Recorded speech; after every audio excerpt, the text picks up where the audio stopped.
तो हेलो दोस्तों, नमस्कार। आप सभी का हमारे यूट्यूब चैनल पर स्वागत है। यदि आप लोग क्लास 12 बायोलॉजी स्टूडेंट हैं और 2024 में वो परीक्षा देने वाले हैं, तो आज का वीडियो आप सभी लोग के लिए सबसे ज़्यादा इंपॉर्टेंट वीडियो होने वाली है। क्योंकि यदि आप लोग क्लास 12 बायोलॉजी के सभी इंपॉर्टेंट दीर्घ उत्तरीय प्रश्नों को तैयार करना चाहते हो, तो आप लोग इस वीडियो को शुरू से लेकर के अंतिम तक देख लीजिएगा। इस वीडियो में हम लोग क्लास 12 बायोलॉजी की पूरी किताब से 16 सबसे ज़्यादा महत्वपूर्ण दीर्घ उत्तरीय प्रश्नों को करने वाले हैं। और यदि आप लोग इन सारे प्रश्नों को तैयार कर लेते हो, तो आपके बोर्ड परीक्षा में इन्हीं में से प्रश्न आपकी बोर्ड परीक्षा में आएंगे। और सारे प्रश्नों का उत्तर भी मैं आपको यहाँ पर बताने वाला हूँ। ये सारे के सारे प्रश्न आपके बोर्ड परीक्षा में हर साल आने वाले प्रश्न हैं और ये 2010 से लगातार आपके बोर्ड परीक्षा में आ रहे हैं। तो 16 के 16 प्रश्न मैं आपको यहाँ पर बताऊंगा, हर एक प्रश्न का यहाँ पर उत्तर भी बताऊंगा, क्योंकि इस प्रकार से आपको अपनी बोर्ड परीक्षा की कॉपी में लिखना है। तो इसीलिए आप लोग वीडियो को जल्दी से लाइक कर दो, साथ में चैनल को भी सब्सक्राइब कर दो। वीडियो में आगे बढ़ने से पहले मैं आपको बताना चाहता हूँ कि यदि आप लोग क्लास 12 बायोलॉजी की पूरी किताब से सबसे ज्यादा महत्वपूर्ण बहुविकल्पी प्रश्नों को भी तैयार करना चाहते हो, डिस्क्रिप्शन बॉक्स में आपको हमारा वीडियो का लिंक मिल जाएगा। एक ही वीडियो में हम लोगों ने जितने भी महत्वपूर्ण बहुविकल्पी प्रश्न होते हैं 12th की बायोलॉजी में, वो सारे के सारे हम लोगों ने उस एक ही वीडियो में कर लिया है। उसका फिर जितने भी आपके महत्वपूर्ण अति लघु उत्तरीय प्रश्न होते हैं क्लास 12 की बायोलॉजी की पूरी किताब में, उसे भी हम लोगों ने एक वन शॉट वीडियो में कंप्लीट कर लिया है। उसका भी लिंक आपको डिस्क्रिप्शन बॉक्स में मिल जाएगा। और फिर हम लोगों ने जितने भी आपके महत्वपूर्ण लघु उत्तरीय प्रश्न होते हैं क्लास 12 की बायोलॉजी में, उसे भी हम लोगों ने एक वन शॉट वीडियो के अंतर्गत पढ़ लिया। उसका भी लिंक आपको डिस्क्रिप्शन बॉक्स में मिल जाएगा। और आज की वीडियो आपकी होने वाली दीर्घ उत्तरीय प्रश्न से रिलेटेड। और यदि आप लोग इस वीडियो को पूरा देख लेते हो, तो यहाँ से आपके जितने भी दीर्घ उत्तरीय प्रश्न होते हैं वो भी आपके कंप्लीट हो जाएंगे। यानी कि क्लास 12 बायोलॉजी की पूरी तैयारी आप मात्र 4 वीडियो को देख करके कर सकते हो। पहला वीडियो आपका होने वाला है बहुविकल्पी से रिलेटेड, जिसका भी लिंक आपको डिस्क्रिप्शन बॉक्स में मिल जाएगा। दूसरा वीडियो आपका होने वाला अति लघु उत्तरीय से रिलेटेड, जिसका भी लिंक आपको डिस्क्रिप्शन बॉक्स में मिल जाएगा। और तीसरा आपका जो होने वाला है वो आपका है लघु उत्तरीय प्रश्न से रिलेटेड, इसका भी आपको लिंक डिस्क्रिप्शन बॉक्स में मिल जाएगा। और दीर्घ उत्तरीय प्रश्न आप लोग यहाँ से तैयार कर सकते हो। यानी कि सारे प्रश्न चाहे जितने भी बहुविकल्पी होते हैं क्लास 12 की बायोलॉजी में महत्वपूर्ण, उसे भी हम लोगों ने कर चुके हैं। अति लघु जितने भी महत्वपूर्ण होते हैं उसे भी हम लोग कर चुके हैं। लघु जितने भी आपके महत्वपूर्ण होते हैं उसे भी हम लोग एक ही वीडियो में कर चुके हैं। और जितने भी आपके महत्वपूर्ण दीर्घ उत्तरीय प्रश्न होते हैं उसको हम लोग आज के इस वीडियो में करने वाले हैं। तो चलिए अब हम लोग वीडियो को स्टार्ट कर देते हैं। वीडियो को शुरू करने से पहले एक जरूरी बात और भी मैं आपको बताना चाहता हूँ कि यदि आप लोग चाहो तो हमारा टॉपर ग्रुप ज्वाइन कर सकते हो। एक सब्जेक्ट का प्राइस मात्र 50 रुपये रखा गया है। इसमें आपको बायोलॉजी के ऑल इंपॉर्टेंट क्वेश्चन आंसर दिए जाते हैं। तो इसको भी ज्वाइन करना होगा। वो लोग इस नंबर पे पेमेंट करके इसी नंबर पर पेमेंट का स्क्रीनशॉट भेज देंगे व्हाट्सएप पर, तो उनको वहाँ पर टॉपर ग्रुप में ऐड कर दिएगा। नंबर हमारा होता है 9793 440081। इस नंबर पे आपको क्या करना है, पेमेंट करना है। और फिर इसी नंबर पे आपको पेमेंट का स्क्रीनशॉट व्हाट्सएप पर भेज देना है। और फिर आप लोग वहाँ पर सारे इंपॉर्टेंट क्वेश्चन आंसर आपको दे दिए जाएंगे। तो ये सारी चीज़ आप लोग समझ गए होंगे। तो चलिए आप लोग वीडियो को जल्दी से लाइक कर दो, चैनल को भी सब्सक्राइब कर दो। फिर हम लोग क्लास 12 बायोलॉजी की पूरी किताब से आपको सबसे ज़्यादा महत्वपूर्ण 16 दीर्घ उत्तरीय प्रश्न होते हैं उनको हम लोग करना शुरू कर देते हैं। हर एक प्रश्न को आप लोग अच्छी तरह तैयार कर लीजिएगा। यदि आप लोग अपनी क्लास 12 की बायोलॉजी में 70 में 70 नंबर बिल्कुल पक्का करना चाहते हो, तो ये सारी चीज़ आपको समझ गए हो। चलिए वीडियो को आप जल्दी से लाइक करो, फिर हम लोग अगले पेज पर बढ़ते हैं और दीर्घ उत्तरीय प्रश्नों को देखना शुरू कर देते हैं। नर जनन तंत्र का नामांकित चित्रों की सहायता से वर्णन कीजिए। बहुत ही महत्वपूर्ण क्वेश्चन होता है आपका। तो इसीलिए सबसे पहले आप लोग क्या करेंगे, इस पर बीबीआई का टिक लगा देंगे, क्योंकि ये बहुत ही महत्वपूर्ण क्वेश्चन होता है।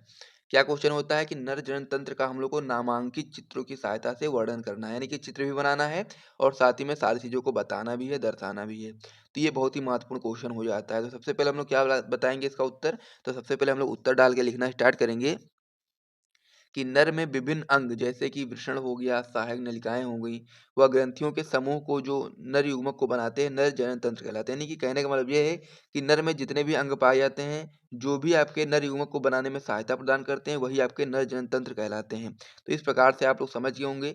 इस परिभाषा को आप अपनी कॉपी में नोट कर लो। उसके बाद फिर हम लोग चित्र को देखेंगे और चित्र आप लोग अच्छे तरीके से समझ लेना, क्योंकि यदि आपसे क्वेश्चन ये पूछा जाता है तो यदि आप लोग चित्र नहीं बनाओगे तो फिर आपको पूरे मार्क्स नहीं मिलेंगे। और यदि आप लोगों ने चित्र बना दिया और थ्योरी में थोड़ा बहुत अगर आपने कम भी लिखा तब भी आपको मार्क्स पूरे पूरे मिल जाएंगे। लेकिन चित्र जो है आपका होता है बहुत ही ज़्यादा महत्वपूर्ण होता है। तो ये आपका है नर जनन तंत्र का चित्र और इसमें बहुत सारी चीज़ें होती हैं। सबसे पहले आप लोग इस पर ध्यान देंगे, ये क्या है आपका शुक्रवाहक नलिका है, ठीक है। उसके यहाँ फिर हम लोग इसकी बात करें तो ये आपका मूत्राशय होता है। ये आपका जो आप लोग यहाँ पर देख पा रहे होंगे इसको हम लोग शुक्राशय बोलते हैं। ये यहाँ पर आपका रसखलन नलिका होती है। ये आपका देख पा रहे हैं जो गोल गोल है ये आपका है काउपर ग्रंथि। उसके बाद में फिर हम लोग बात करें, ये आपका होता है जो आपका ग्रीन कलर से है, ये आपका हो जाता है प्रोस्टेट ग्रंथि। उसके बाद फिर ये आपको जो नली देख पा रहे होंगे ये आपका मूत्र विसर्जन नलिका है। और ये आपका है क्या, भ्रूण वृषण कोश, ठीक है। और उसके अंदर आपका होता है वृषण और वृषण के ऊपर आपका थोड़ा सा जो जालनुमा संरचना देख पा रहे होंगे यहाँ पर, ये आपका अधिवृषण होता है और ये आपका सिसन होता है। तो इस प्रकार से नर जनन तंत्र का चित्र होता है और आप लोग बनाओगे 2-3 बार तो आपको समझ में आ जाएगा और आप लोग आराम से बना भी पाओगे। लेकिन आपको प्रैक्टिस करनी पड़ेगी, प्रैक्टिस करोगे तो भी आप लोग बना पाओगे। तो इसे आप अपनी कॉपी में नोट कर लो और इसका स्क्रीनशॉट ले लो ताकि आप लोग बाद में बना करके प्रैक्टिस करते रहना और ये आप लोग अच्छे तरीके से तैयार कर लेना। तो ये चीज़ आप लोग समझ गए होंगे। अब हम लोग नर जनन तंत्र में जितने भी अंग आए हैं आपके, उनको हम लोग परिभाषित करेंगे और उनकी हर एक चीज़ को जानेंगे कि क्या-क्या महत्व होता है हर एक अंग का, ठीक है? तो इतना आप लोग नोट कर चुके होंगे। आगे हम लोग बताएँगे कि नर जनन तंत्र में नर जनन अंगों को 3 भागों में बाँटा जाता है। सबसे पहला भाग होता है आपका मुख्य जनन अंग, दूसरा भाग आपका होता है सहायक जनन अंग और तीसरा भाग आपका होता है सहायक जनन ग्रंथियाँ, यानी कि 3 भागों में डिवाइड किया जाता है। सबसे पहले बात करेंगे हम लोग मुख्य जनन अंग के बारे में। तो मुख्य जनन अंग आपका वृषण होता है, तो वृषण के बारे में आप लोग जानेंगे कि पुरुषों में एक जोड़ी वृषण उदर गुहा से बाहर थैलीनुमा संरचना में पाए जाते हैं। अब ये जो वृषण होता है, टॉपिक महत्वपूर्ण होता है। ये आपका अति लघु उत्तरीय प्रश्न में भी क्वेश्चन पूछा जा सकता है कि वृषण को परिभाषित कीजिए, तो आप लोग यहाँ से उसकी परिभाषा भी बता सकते हो। तो सबसे पहले आप लोग क्या उत्तर बताओगे कि पुरुषों में एक जोड़ी वृषण उदर गुहा से बाहर थैलीनुमा संरचना में पाए जाते हैं, जिसे हम लोग वृषण कोष कहते हैं। वृषण एक अंडाकार 4 से 5 सेंटीमीटर लंबा व 2 से 3 सेंटीमीटर चौड़ा होता है। यह बाहर से 2 झिल्लियों से घिरा रहता है। वृषण के शुक्रजन नलिकाओं में ही शुक्राणुओं का निर्माण होता है। तो इस प्रकार से आपका वृषण हो जाता है।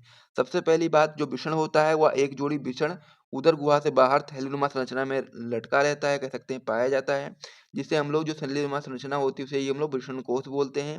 जो वृषण कोष होता है उसका तापमान कम होता है शरीर के मुकाबले, इसीलिए जो वृषण होता है वहाँ पर पाया जाता है, क्योंकि जो शुक्राणु बनते हैं वो केवल कम तापमान पर ही बन पाते हैं, शरीर के तापमान पे बन पाना संभव नहीं है, इसीलिए वो वृषण कोष में चले जाते हैं जहाँ पर उनका शुक्राणु का निर्माण हो पाना संभव हो जाता है, ठीक है? तो इस प्रकार से वृषण के बारे में ये सारी चीज़ें आप लोग अपनी कॉपी में नोट कर लो। फिर हम लोग देखेंगे सहायक जनन अंग के बारे में। तो सहायक जनन अंग में जो पहला अंग आपका आता है वो आपका होता है अधिवृषण। तो अधिवृषण क्या होता है ये समझते हैं। तो इसका उत्तर आप लोग बताओगे कि शुक्रवाहिकाएं वृषण से निकलकर वृषण के पश्च सतह पर अधिवृषण में खुलती हैं। अधिवृषण पतली व लंबी नलिका की अत्यधिक कुंडलन से बनी संरचना होती है। इनमें शुक्राणु के परिपक्वन का कार्य होता है, यानी कि जो अधिवृषण होता है इसमें जो शुक्राणु होते हैं उनके परिपक्वन का कार्य होता है, ठीक है? तो इस प्रकार से अधिवृषण भी आप लोगों ने समझ लिया है। और चित्र में यदि आप लोग देखेंगे तो अधिवृषण आपका ये होता है, यहाँ पर जो वृषण है, वृषण के ऊपर जो एक जालनुमा संरचना देख पा रहे होंगे, इसे ही हम लोग अधिवृषण बोलते हैं। तो इस प्रकार से आप लोगों ने सहायक जनन अंग में जो पहला अंग होता है अधिवृषण, उसे आप लोगों ने समझ लिया है। तो इसे आप लोग अपनी कॉपी में नोट कर लो, फिर हम लोग अगले जो आपका टॉपिक होने वाला है उस पर ध्यान देते हैं। अब सहायक जनन अंग में जो आपका अगला टॉपिक होने वाला है, आपका होने वाला है शुक्रवाहक नलिका। तो इसका उत्तर आप लोग बताओगे कि अधिवृषण के पश्च भाग से निकलकर यह शुक्रवाहक नलिका उदर तक जाकर मूत्राशय से ऊपर एक लूप बनाती है, यानी कि जो आपका शुक्रवाहक नलिका होती है वो आपका उदर तक जाकर मूत्राशय से ऊपर एक लूप बना देती है, तो यही आपका शुक्रवाहक नलिका कहलाती है। इस प्रकार से ये भी आपका हो गया। अगला पॉइंट इसमें आप लोग बताओगे शुक्राशय के बारे में कि शुक्राशय क्या होता है, तो आप लोग इसमें उत्तर बताओगे कि यह एक जोड़ी मूत्राशय के पीछे स्थित होते हैं तथा ये वीर्य का लगभग 60% भाग बनाते हैं, यानी कि जो शुक्राशय होता है वो आपका वीर्य का 60% भाग बनाता है। तो इस प्रकार से ये भी आप लोगों ने समझ लिया है। आगे आप लोग इसमें बताओगे कि मूत्र मार्ग। तो मूत्र मार्ग में इसमें आप लोग बता सकते हो कि मूत्र तथा वीर्य इसी मार्ग से शरीर के बाहर जाते हैं। तो ये भी आप लोग समझ गए होंगे, इसमें कोई भी आपको ऐसा तो होगा नहीं कि कोई समझ में नहीं आ रहा होगा, सारी चीजें समझ में आ रही होंगी आराम से। आगे आपका लास्ट में होता है सिसन। तो इसका आप लोग बताओगे कि यह मैथुन अंग है, मूत्र नलिका सिसन के रास्ते बाहर खुलती है। तो इस प्रकार से आपके सहायक जनन अंग कंप्लीट हो गए और मुख्य जनन अंग कंप्लीट हो गए। अब हमारी बारी है सहायक जनन ग्रंथियों के बारे में। और सहायक जनन ग्रंथियां जैसे आप लोग कंप्लीट करोगे फिर ये आपका जो क्वेश्चन होता है ये पूरी तरीके से कंप्लीट हो जाएगा, ठीक है? तो इसे आप लोग ध्यान से देख लो। तो सहायक जनन ग्रंथियां में जो पहली ग्रंथि आपकी होती है वो आपकी होती है प्रोस्टेट ग्रंथि। तो इसमें आप लोग बताओगे कि यह एक सघन ग्रंथि है जो मूत्र नलिका के आधार के चारों ओर होती है। ये वीर्य का लगभग 20 से 25% भाग बनाती है, ठीक है? तो ये आपका कॉपर ग्रंथि हो जाती है। तो ये आपका प्रोस्टेट ग्रंथि हो जाती है जो कि आपका वीर्य का 20 से 25% भाग बनाती है। सहायक जनन ग्रंथियों में जो आपकी अगली ग्रंथि है वो आपकी हो जाती है काउपर ग्रंथि। तो इसका आप लोग बताओगे कि इसका श्रवण सिसन में स्नेहक का कार्य करता है। यह एक जोड़ी मूत्र मार्ग के दाएं व बाएं ओर स्थित होती हैं। तो इस प्रकार से ये भी आपका क्वेश्चन कंप्लीट हो गया है और इसे आप लोग अपनी कॉपी में नोट कर लो। यानी कि जो आपका क्वेश्चन था कि नर जनन तंत्र का नामांकित चित्रों की सहायता से वर्णन कीजिए, वो क्वेश्चन आपका पूरी तरीके से कंप्लीट हो गया है। सबसे पहले हम लोगों ने नर जनन तंत्र के बारे में परिभाषा को समझा। उसके बाद फिर हम लोग नर जनन तंत्र के चित्र को देखा और उसके बाद में फिर नर जनन तंत्र में जो आपके 3 मुख्य अंग होते हैं, जिसमें पहला होता है मुख्य अंग, जिसमें आपका वृषण होता है, उसे देखा। उसके बाद फिर आपका सहायक जनन अंग होता है, जिसमें सबसे पहले आपका अधिवृषण होता है। उसके बाद में फिर आपका हो जाता है यहाँ पर शुक्रवाहक नलिका। उसके बाद में फिर आपका शुक्राशय, फिर मूत्रमार्ग, फिर श्वसन। तो इस प्रकार से ये आपका हो गया सहायक जनन अंग। उसके बाद फिर हम लोगों ने सहायक जनन ग्रंथियों के बारे में देखा, जिसमें आपकी 2 ग्रंथियाँ थी, प्रोस्टेट ग्रंथि और क्रॉपर ग्रंथि। और इसी के साथ ये जो आपका क्वेश्चन था पूरी तरह से कंप्लीट हो गया है। तो इसमें आप महत्वपूर्ण प्रश्न होने वाला है, आपका होने वाला है कि मानव कल्याण के लिए सूक्ष्म जीवों के उपयोग का उदाहरण सहित वर्णन कीजिए। यानी कि जो मानव कल्याण के लिए जो सूक्ष्म जीव का उपयोग हम लोग करते हैं, उसका हम लोग उदाहरण सहित यहाँ पर वर्णन करना है।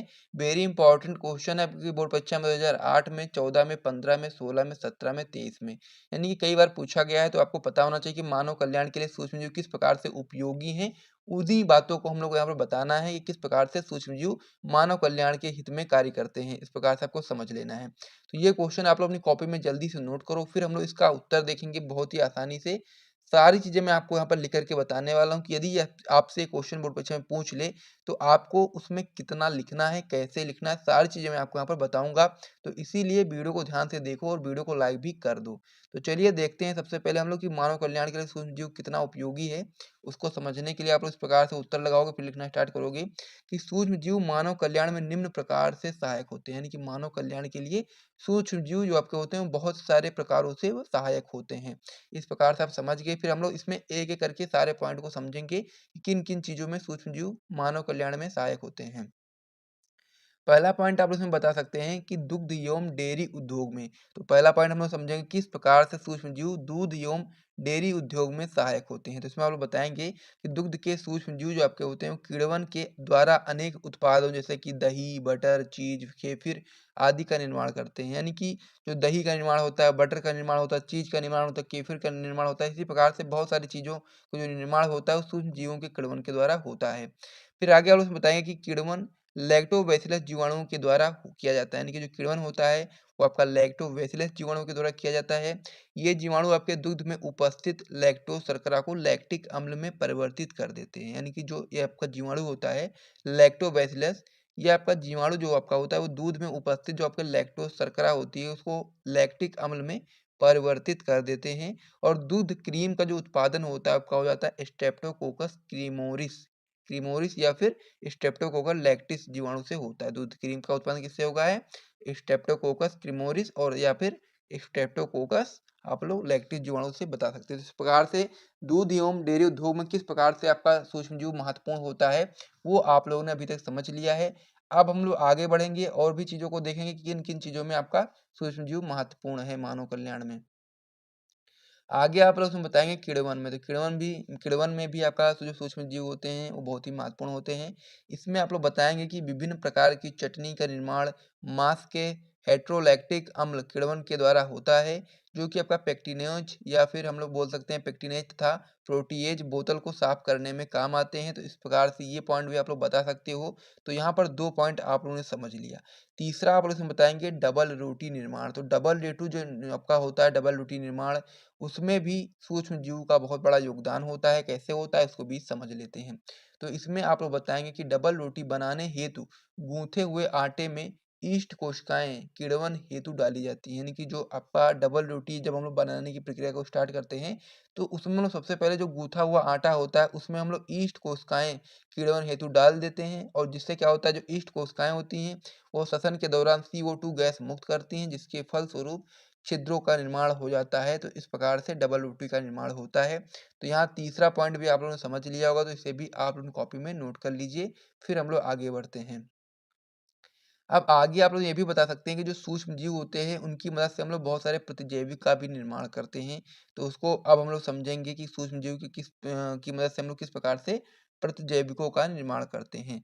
तो इसमें आप लोग बताएंगे कि सूक्ष्म जीव से विभिन्न प्रकार के एंटीबायोटिक्स उत्पन्न होते हैं। यानी कि सूक्ष्म जीव की सहायता से हम लोग बहुत सारे प्रकार के एंटीबायोटिक्स को हम लोग क्या करते हैं उत्पन्न करते हैं, जो अन्य सूक्ष्म जीवों की वृद्धि को रोकते हैं। ये प्रतिजैविक जो आपके होते हैं वो कवकों, जीवाणु आदि से प्राप्त होते हैं। उदाहरण में आप लोग बता भी सकते हैं कुछ महत्वपूर्ण प्रतिजैविक को नाम भी आप लोग यहाँ पर बता सकते हैं। जैसे कि उदाहरण में आपका हो जाता है पेनिसिलिन हो गया, नियोमाइसिन हो गया, एरिथ्रोमाइसिन हो गया, स्ट्रेप्टोमाइसिन हो गया। इस प्रकार से बहुत से सारे प्रतिजैविक निर्माण में आपके कवक, जीवाणु आदि सूक्ष्मजीव जो आपके होते हैं वो उपयोग में आते हैं। उन्हीं की सहायता से इस प्रकार से प्रतिजैविक निर्माण होते हैं। तो इस प्रकार से प्रतिजैविक निर्माण भी आप लोगों ने समझ लिया है। तो एक बार सबसे पहले आप लोग इतना अपनी कॉपी में नोट कर लीजिए, फिर हम लोग अगले पेज पर बढ़ेंगे और भी महत्वपूर्ण चीज़ें जो आपकी बची हुई हैं इसमें उसको भी हम लोग समझेंगे। क्योंकि दीर्घ उत्तरीय में आपका एक क्वेश्चन अगर आएगा तो आपको कम से कम 2 ढाई पेज का लिखना पड़ेगा, तभी आपको यहाँ पूरे 5 नंबर मिलने वाले हैं। तो इसीलिए आप लोग इसे सबसे पहले अपनी कॉपी में नोट करो, फिर हम लोग अगले पेज पर बढ़ेंगे। ठीक है, तो जल्दी से आप लोग इसे अपनी कॉपी में नोट कर लीजिए। तो मैं उम्मीद करता हूँ कि आप लोगों ने इसे नोट कर लिया होगा। अब हम लोग 4 पॉइंट यहाँ पर देख चुके हैं, 5वें पॉइंट की बात कर लेते हैं। तो 5वें पॉइंट में हम लोग इसमें बता सकते हैं कि कृषि क्षेत्र में भी सूक्ष्म जीवों का बहुत ही महत्वपूर्ण योगदान है। तो इसमें हम लोग बताएंगे कि विभिन्न सूक्ष्म जीवों का उपयोग जैव उर्वरक के रूप में भी किया जाता है। जैव उर्वरक के रूप में भी हम लोग बहुत सारे सूक्ष्म जीवों का उपयोग करते हैं। ये अपनी जैविक क्रियाओं के द्वारा पोषक पदार्थों की मात्रा में वृद्धि करके पादपों की वृद्धि के लिए उत्तरदायी होते हैं। यानी कि इनकी सहायता से पादपों की वृद्धि होती है, यानी कि सूक्ष्म जीव की सहायता से। ठीक है, पादपों में वृद्धि होती है। आगे आप लोग बता सकते हैं कि नाइट्रोजनी जैव उर्वरक वायुमंडलीय नाइट्रोजन को स्थिरीकृत कर देते हैं। क्या होता है कि जो आपका नाइट्रोजनी जैव उर्वरक होते हैं वो आपके वायुमंडलीय नाइट्रोजन को स्थिरीकृत कर देते हैं, जो कि आपका पादपों द्वारा उपयोग की जाती है। ठीक है, तो इस प्रकार से आप बता सकते हैं। उदाहरण में आप लोग कुछ महत्वपूर्ण यहाँ पर नाम भी बता सकते हैं, जैसे कि राइजोबियम हो गया, एसिटोबैक्टर हो गया, नीलहरी शैवाल हो गया, इस प्रकार से इत्यादि। तो इसे भी आप लोग कॉपी में नोट कर लीजिए, फिर हम लोग अगले जो आपका पॉइंट हो जाता है उसकी ओर बढ़ते हैं। आगे आप लोग उसमें आप बताएंगे लास्ट पॉइंट इसमें जो आपका हो जाता है ऊर्जा स्रोतों के रूप में। ठीक है, तो अब आप लोग इसमें समझेंगे कि ऊर्जा स्रोतों के रूप में किस प्रकार से सूक्ष्म जीव उपयोगी होते हैं। तो इसमें आप लोग बता सकते हो कि सूक्ष्म जीवों के द्वारा संश्लेषित ईंधन विश्व भर में ऊर्जा की कमी पूरी करता है। ठीक है, तो ये भी बहुत ही महत्वपूर्ण पॉइंट है कि सूक्ष्म जीवों के द्वारा ही संश्लेषित ईंधन जो होता है वो विश्व भर में ऊर्जा की जो कमी होती है उसको पूरी करता है। मीथेन हो गया, एथेनॉल हो गया, हाइड्रोजन हो गया, बायोगैस हो गई, हाइड्रोकार्बन हो गया आदि ऐसे उदाहरण हैं जिसका संश्लेषण सूक्ष्म जीवों द्वारा ही किया जाता है। तो इस प्रकार से ये पॉइंट भी आपका कंप्लीट हो गया।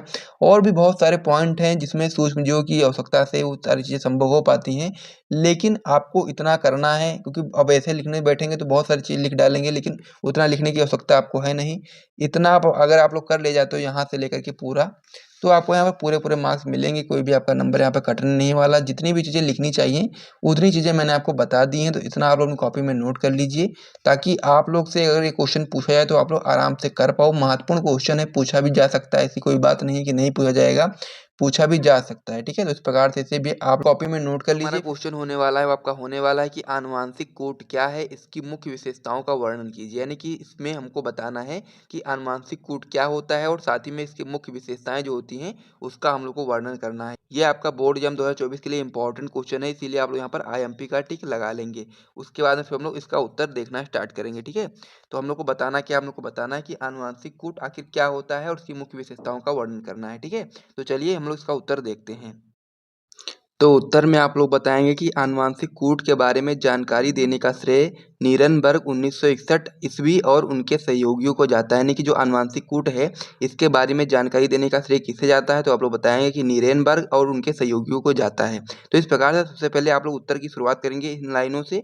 उसके बाद फिर आप लोग आगे बताएंगे इसमें कि जीन के लिप्यंतरण द्वारा बने mRNA अणु में उपस्थित त्रिगुणी संकेत को हम लोग कोडोन या फिर आनुवांशिक कूट कहते हैं। यानी कि बहुत सिंपल सी परिभाषा है कि जीन के लिप्यंतरण द्वारा बने mRNA अणु में उपस्थित त्रिगुणी संकेत को हम लोग कोडोन कहते हैं या फिर हम लोग आनुवांशिक कूट कहते हैं। यही आपको परिभाषा आनुवांशिक कूट के बारे में बतानी है। आगे आप लोग इसमें बताएंगे कि जो जीवों में न्यूक्लियोटाइड के 3 समूहों में यानी कि ए यानी कि एडेनिन एडेनिन एडेनिन और कॉमा लगा करके आप लोग बता सकते हैं adenine thymine adenine, guanine cytosine adenine, thymine adenine thymine. तो इस प्रकार से आपका होता है जो विभिन्न प्रकार के अमीनो अम्लों का संचालन करता है। तो इस प्रकार से आपका ये दूसरा पॉइंट भी हो गया है। तो इसे भी आप लोग अपनी कॉपी में नोट कर लो, फिर हम लोग अगले पॉइंट की ओर देखते हैं। अगला पॉइंट इसमें आपका हो जाता है कि सभी जीवों में प्रोटीन्स की पॉलीपेप्टाइड श्रृंखला में अमीनो अम्लों के अनुक्रम अनुवांशिक कोड के अनुसार होता है। यानी कि जो सभी जीव होते हैं उनमें प्रोटीन्स की जो पॉलीपेप्टाइड श्रृंखला होती है उसमें अमीनो अम्ल के जो अनुक्रम होते हैं वो आपके अनुवांशिक कोड के अनुसार ही होते हैं। तो इस प्रकार से यहाँ तक आप लोग अपनी कॉपी में नोट कर लो। उसके बाद में फिर हम लोग अगले पेज पर बढ़ेंगे और वहाँ पर हम लोग अनुवांशिक कोड की विशेषताओं के बारे में समझेंगे। यहाँ तक अभी तक हम लोगों ने अनुवांशिक कोड के बारे में समझा है। अब अगले पेज पर हम लोग अनुवांशिक कोड की विशेषताओं के बारे में समझेंगे। तो एक बार सबसे पहले आप लोग इसे अपनी कॉपी में नोट कर लो और साथ ही में यदि आपको यहाँ तक वीडियो पसंद आया है तो वीडियो को लाइक कर दीजिए, चैनल को सब्सक्राइब कर दीजिए। उसके बाद में फिर हम लोग अगले पेज पर बढ़ते हैं। तो इस पेज को मैं यहाँ से हटा देता हूँ।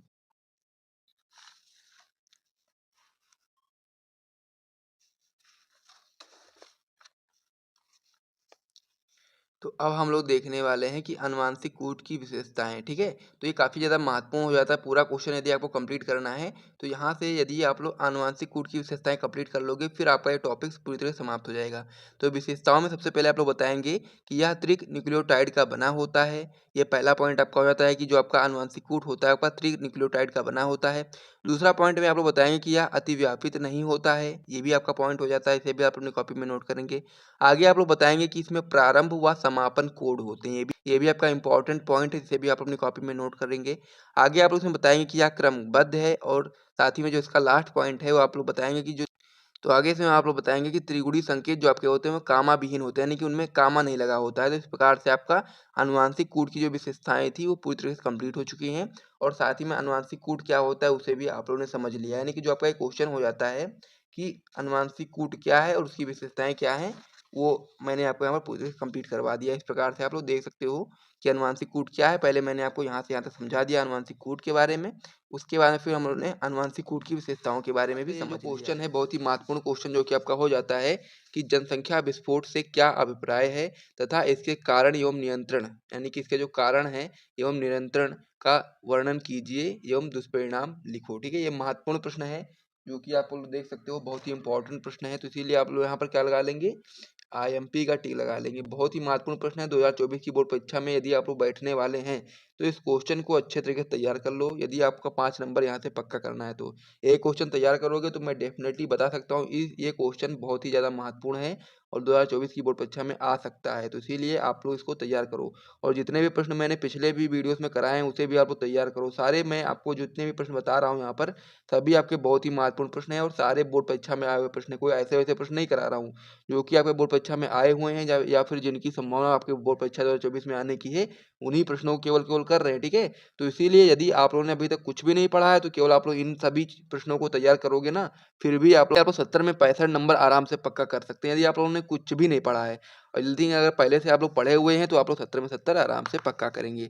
तो ये सब आप लोग समझ गए होंगे। तो चलिए हम लोग इसका उत्तर देखते हैं। क्वेश्चन में हमसे पूछा गया कि जनसंख्या विस्फोट क्या होता है और साथ ही में इसके कारण क्या होते हैं, इनके नियंत्रण का उपाय हम लोग को बताना है और साथ ही में जिसके जो दुष्परिणाम है उसको भी हम लोग को बताना है। तो सबसे पहले हम लोग क्या लिखेंगे, जनसंख्या विस्फोट की परिभाषा। तो परिभाषा में आप लोग बताओगे कि अपेक्षाकृत कम समय में हुई जनसंख्या में तीव्र वृद्धि को ही हम लोग जनसंख्या विस्फोट कहते हैं। यानी कहने का मतलब ये है कि जब कम समय में बहुत ज़्यादा वृद्धि हो जाती है जनसंख्या में तो उसको ही हम लोग जनसंख्या विस्फोट कहते हैं। तो ये तो आपको समझ में आ गया होगा। आगे आप लोग बताओगे कि विश्व भर में भारत जो है वो जनसंख्या की दृष्टि से प्रथम स्थान पर है। यानी कि आप लोग देख ही सकते हो कि भारत में बहुत ज़्यादा जनसंख्या बढ़ चुकी है।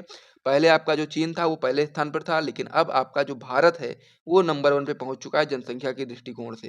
तो इसीलिए आपको जनसंख्या पर आपको पता होना चाहिए क्योंकि ये बहुत ज़्यादा ज़रूरी है आप लोगों के लिए जानना कि जनसंख्या विस्फोट पर किस प्रकार से नियंत्रण करना है, ताकि हम लोग को जो भी साधन मिले हैं उसको हम लोग सही से उपयोग करें और हर एक व्यक्ति को जो भी प्राकृतिक साधन है वो आराम से मिल पाए। यानी ऐसा ना हो कि बाद में फिर ज़्यादा जनसंख्या बढ़ जाएगी, ज़्यादा लोग पेड़ काटेंगे, फिर आप लोग वहाँ पर घर बनाओगे तो फिर क्या होगा, जब पेड़ कट जाएंगे तो ऑक्सीजन की समस्या हो जाएगी। आप लोग ज़्यादातर ज़मीन घेर लोगे तो फिर आपको वहाँ पर भोजन की समस्या हो जाएगी क्योंकि आप लोग कहाँ पर खेती करोगे, तो कहाँ पे आप भोजन कर पाओगे। तो इसीलिए आपको समझना ज़रूरी है कि जनसंख्या विस्फोट हमारे लिए बहुत ही ज़्यादा खतरनाक है। तो इसीलिए सबसे पहले आप लोग परिभाषा समझ गए होंगे। अब हम लोग बात करेंगे जनसंख्या विस्फोट के कारण। तो जनसंख्या विस्फोट के कौन-कौन से कारण हो जाते हैं आप लोग देख लो। पहला कारण इसमें हो जाता है मृत्यु दर में आई निरंतर कमी, क्योंकि पहले क्या होता था कि नॉर्मल भी कोई भी बीमारी फैल ली, जैसे कि मान लीजिए डेंगू मलेरिया कुछ भी फैला, नॉर्मल सही फैला, तो पहले क्या होता था कि जिसको भी हो गया वो सही उपचार ना हो पाने के कारण उसकी मृत्यु हो जाती थी। लेकिन अब ऐसा नहीं है, अब बड़ी से बड़ी बीमारियों का इलाज संभव हो पाया है, तो इसीलिए बहुत लोगों की जानें बची हैं, जिसकी वजह से हम लोग बोल सकते हैं कि जो मृत्यु दर है उसमें कमी आई है। ठीक है, पहले की अपेक्षा कमी आई, क्योंकि अब हमारे पास चिकित्सा के साधन बहुत ज़्यादा बढ़ गए हैं, तो इसीलिए हम लोग बोल सकते हैं कि जो हमारी मृत्यु दर है वो उसमें कमी आई है। ठीक है, इस प्रकार से आप लोग समझ गए होंगे। आगे आप लोग बताओगे मात्र मृत्यु दर में कमी, यानी कहने का मतलब ये है जैसे कि शिशु यानी प्रसव के समय कभी-कभी क्या होता था, पुराने समय में क्या होता था कि माता की मृत्यु हो जाती थी, तो उसमें भी कमी आई है, क्योंकि आजकल जो चिकित्सा के साधन है वो बढ़ गए हैं, तो इसकी वजह से वो कमी आ चुकी है। उससे भी जनसंख्या आप लोग देख सकते हो कि बढ़ी ही है, ऐसा कहने का मतलब है। आगे आप लोग बताओगे शिशु मृत्यु दर में कमी, ये भी आपका प्रसव से रिलेटेड ही है, उसमें भी अब कमी है। पहले ज़्यादा होता था ये सब, क्योंकि जब प्रसव के समय में माता की भी मृत्यु हो जाती थी, कभी-कभी शिशु की मृत्यु हो जाती थी, लेकिन अब ऐसा नहीं होता है। अब बहुत ही कह सकते हैं कि मिनिमाइज़ कर दिया गया है, पहले बहुत ज़्यादा होता था ये सब। आगे हम लोग बताएँगे कि जनन आयु वाले व्यक्तियों की संख्या में वृद्धि। अब ये मतलब ये भी है एक पॉइंट, क्योंकि जनन आयु वाले जो व्यक्ति हैं उनकी संख्या में वृद्धि हो चुकी है। इस प्रकार से ये भी आपका जनसंख्या विस्फोट का एक कारण है। तो इस प्रकार से इतने कारण आपको लिख देने हैं जनसंख्या विस्फोट के कारण में। आगे अब हम लोग देखेंगे जनसंख्या विस्फोट के दुष्परिणाम। अब दुष्परिणाम कौन-कौन से हैं उसको भी समझ लीजिए। पहला पॉइंट है इसमें शिक्षा व्यवस्था की समस्या, दूसरा पॉइंट है इसमें रोजगार की समस्या। जब ज़्यादा व्यक्ति हो जाएँगे तो फिर रोजगार की समस्या आ ही जाएगी, क्योंकि जब जनसंख्या ही ज़्यादा है, तो फिर अब उसमें कैसे सबको रोजगार मिल पाना संभव नहीं हो पाएगा ना। तो इसीलिए हम लोग बोल सकते हैं कि जो जनसंख्या विस्फोट है इसका एक दुष्परिणाम ये है कि रोजगार की समस्या आजकल हमारे भारत में भी बहुत ज़्यादा देखने को मिल रही है। आगे इसमें आप लोग बता सकते हो स्वास्थ्य एवं चिकित्सा सेवा समस्या, यानी कि स्वास्थ्य एवं चिकित्सा सेवा समस्या भी जनसंख्या विस्फोट के दुष्परिणाम के ही कारण ही है। और साथ ही में निर्धरता भी, क्योंकि अब जैसे मान लीजिए कोई भी परिवार है, अब उसमें कमाने वाला एक है, अब उसके बच्चे 3-4 हैं और उसकी वाइफ है, उसके बच्चे हैं, तो इतने सारे लोग हो गए ना, तो उसमें क्या है एक ही जब कमाने वाला है तो फिर सबका पेट पालना बहुत ही कठिन कार्य हो जाता है, तो इसीलिए वहाँ निर्धरता आ जाती है। और साथ ही में जनसंख्या बढ़ रही है, तो फिर आपके खेत वगैरह भी कम होते जा रहे हैं, तो उसकी वजह से और भी लोग बेरोज़गार होते जा रहे हैं। तो इस प्रकार से ये आप लोग समझ गए होंगे। अब हम लोग आगे इसके देखेंगे जनसंख्या वृद्धि नियंत्रण के उपाय, यानी कि जनसंख्या की वृद्धि को हम लोग रोकने के लिए कौन-कौन से उपाय कर सकते हैं, ठीक है? तो हम लोग से क्वेश्चन में पूछा गया था सबसे पहले जनसंख्या विस्फोट से क्या अभिप्राय है, जो कि मैंने आपको यहाँ पर बता दिया। फिर हमसे पूछा गया था इसके कारण के बारे में बताओ, तो कारण भी मैंने आपको बता दिया। फिर आपसे पूछा गया था दुष्परिणाम लिखो, दुष्परिणाम भी मैंने आपको बता दिया। अब हमारी बारी है इसका नियंत्रण लिखने की, तो नियंत्रण हम लोग लास्ट में लिखेंगे। तो क्या होता है नियंत्रण, आइए देखते हैं। तो जनसंख्या वृद्धि के नियंत्रण के जो उपाय हैं उनमें बहुत ही महत्वपूर्ण उपाय है। पहला उपाय आपका है कि जनसंख्या नियंत्रण का सर्वाधिक प्रभावी तरीका जो है गर्भ निरोधकों का प्रचार प्रसार, यानी कि तो ये जनसंख्या नियंत्रण का सर्वाधिक प्रभावी तरीका है कि जब हम लोग गर्भ निरोधकों का प्रचार प्रसार करेंगे तो क्या होगा कि जो जनसंख्या है उस पर जनसंख्या वृद्धि पर नियंत्रण लगाया जा सकता है इस प्रक्रिया के द्वारा। तो अगला पॉइंट इसमें है कि छोटे परिवार वाले दंपतियों को प्रोत्साहन देना, यानी कि उनको प्रोत्साहित करना कि उनका जो परिवार छोटा है बहुत ही सही परिवार है, ठीक है? छोटा परिवार सुखी परिवार, आपको ये चीज़ समझ के चलना है। अगला पॉइंट इसमें हो जाता है आपका कि शिक्षा व्यवस्था को सही करना, यानी कि शिक्षा व्यवस्था को भी सही करने की ज़रूरत है जनसंख्या वृद्धि नियंत्रण के लिए। क्योंकि जब आप लोग शिक्षा व्यवस्था को सुधारेंगे, जो भी व्यक्ति है, जो भी आजकल के जो युवा हैं, उनको जब अच्छी तरीके से ज्ञान प्राप्त होगा, तो फिर वो भी इस बात को समझेंगे कि जनसंख्या विस्फोट के कारण हमारे देश में कौन-कौन सी समस्याएँ उत्पन्न हो रही हैं और उस समस्याओं को रोकने के लिए वो कौन-कौन सा उपचार कर सकते हैं, कौन-कौन सा उपाय अपना सकते हैं। तो इस प्रकार से ये पॉइंट भी महत्वपूर्ण है।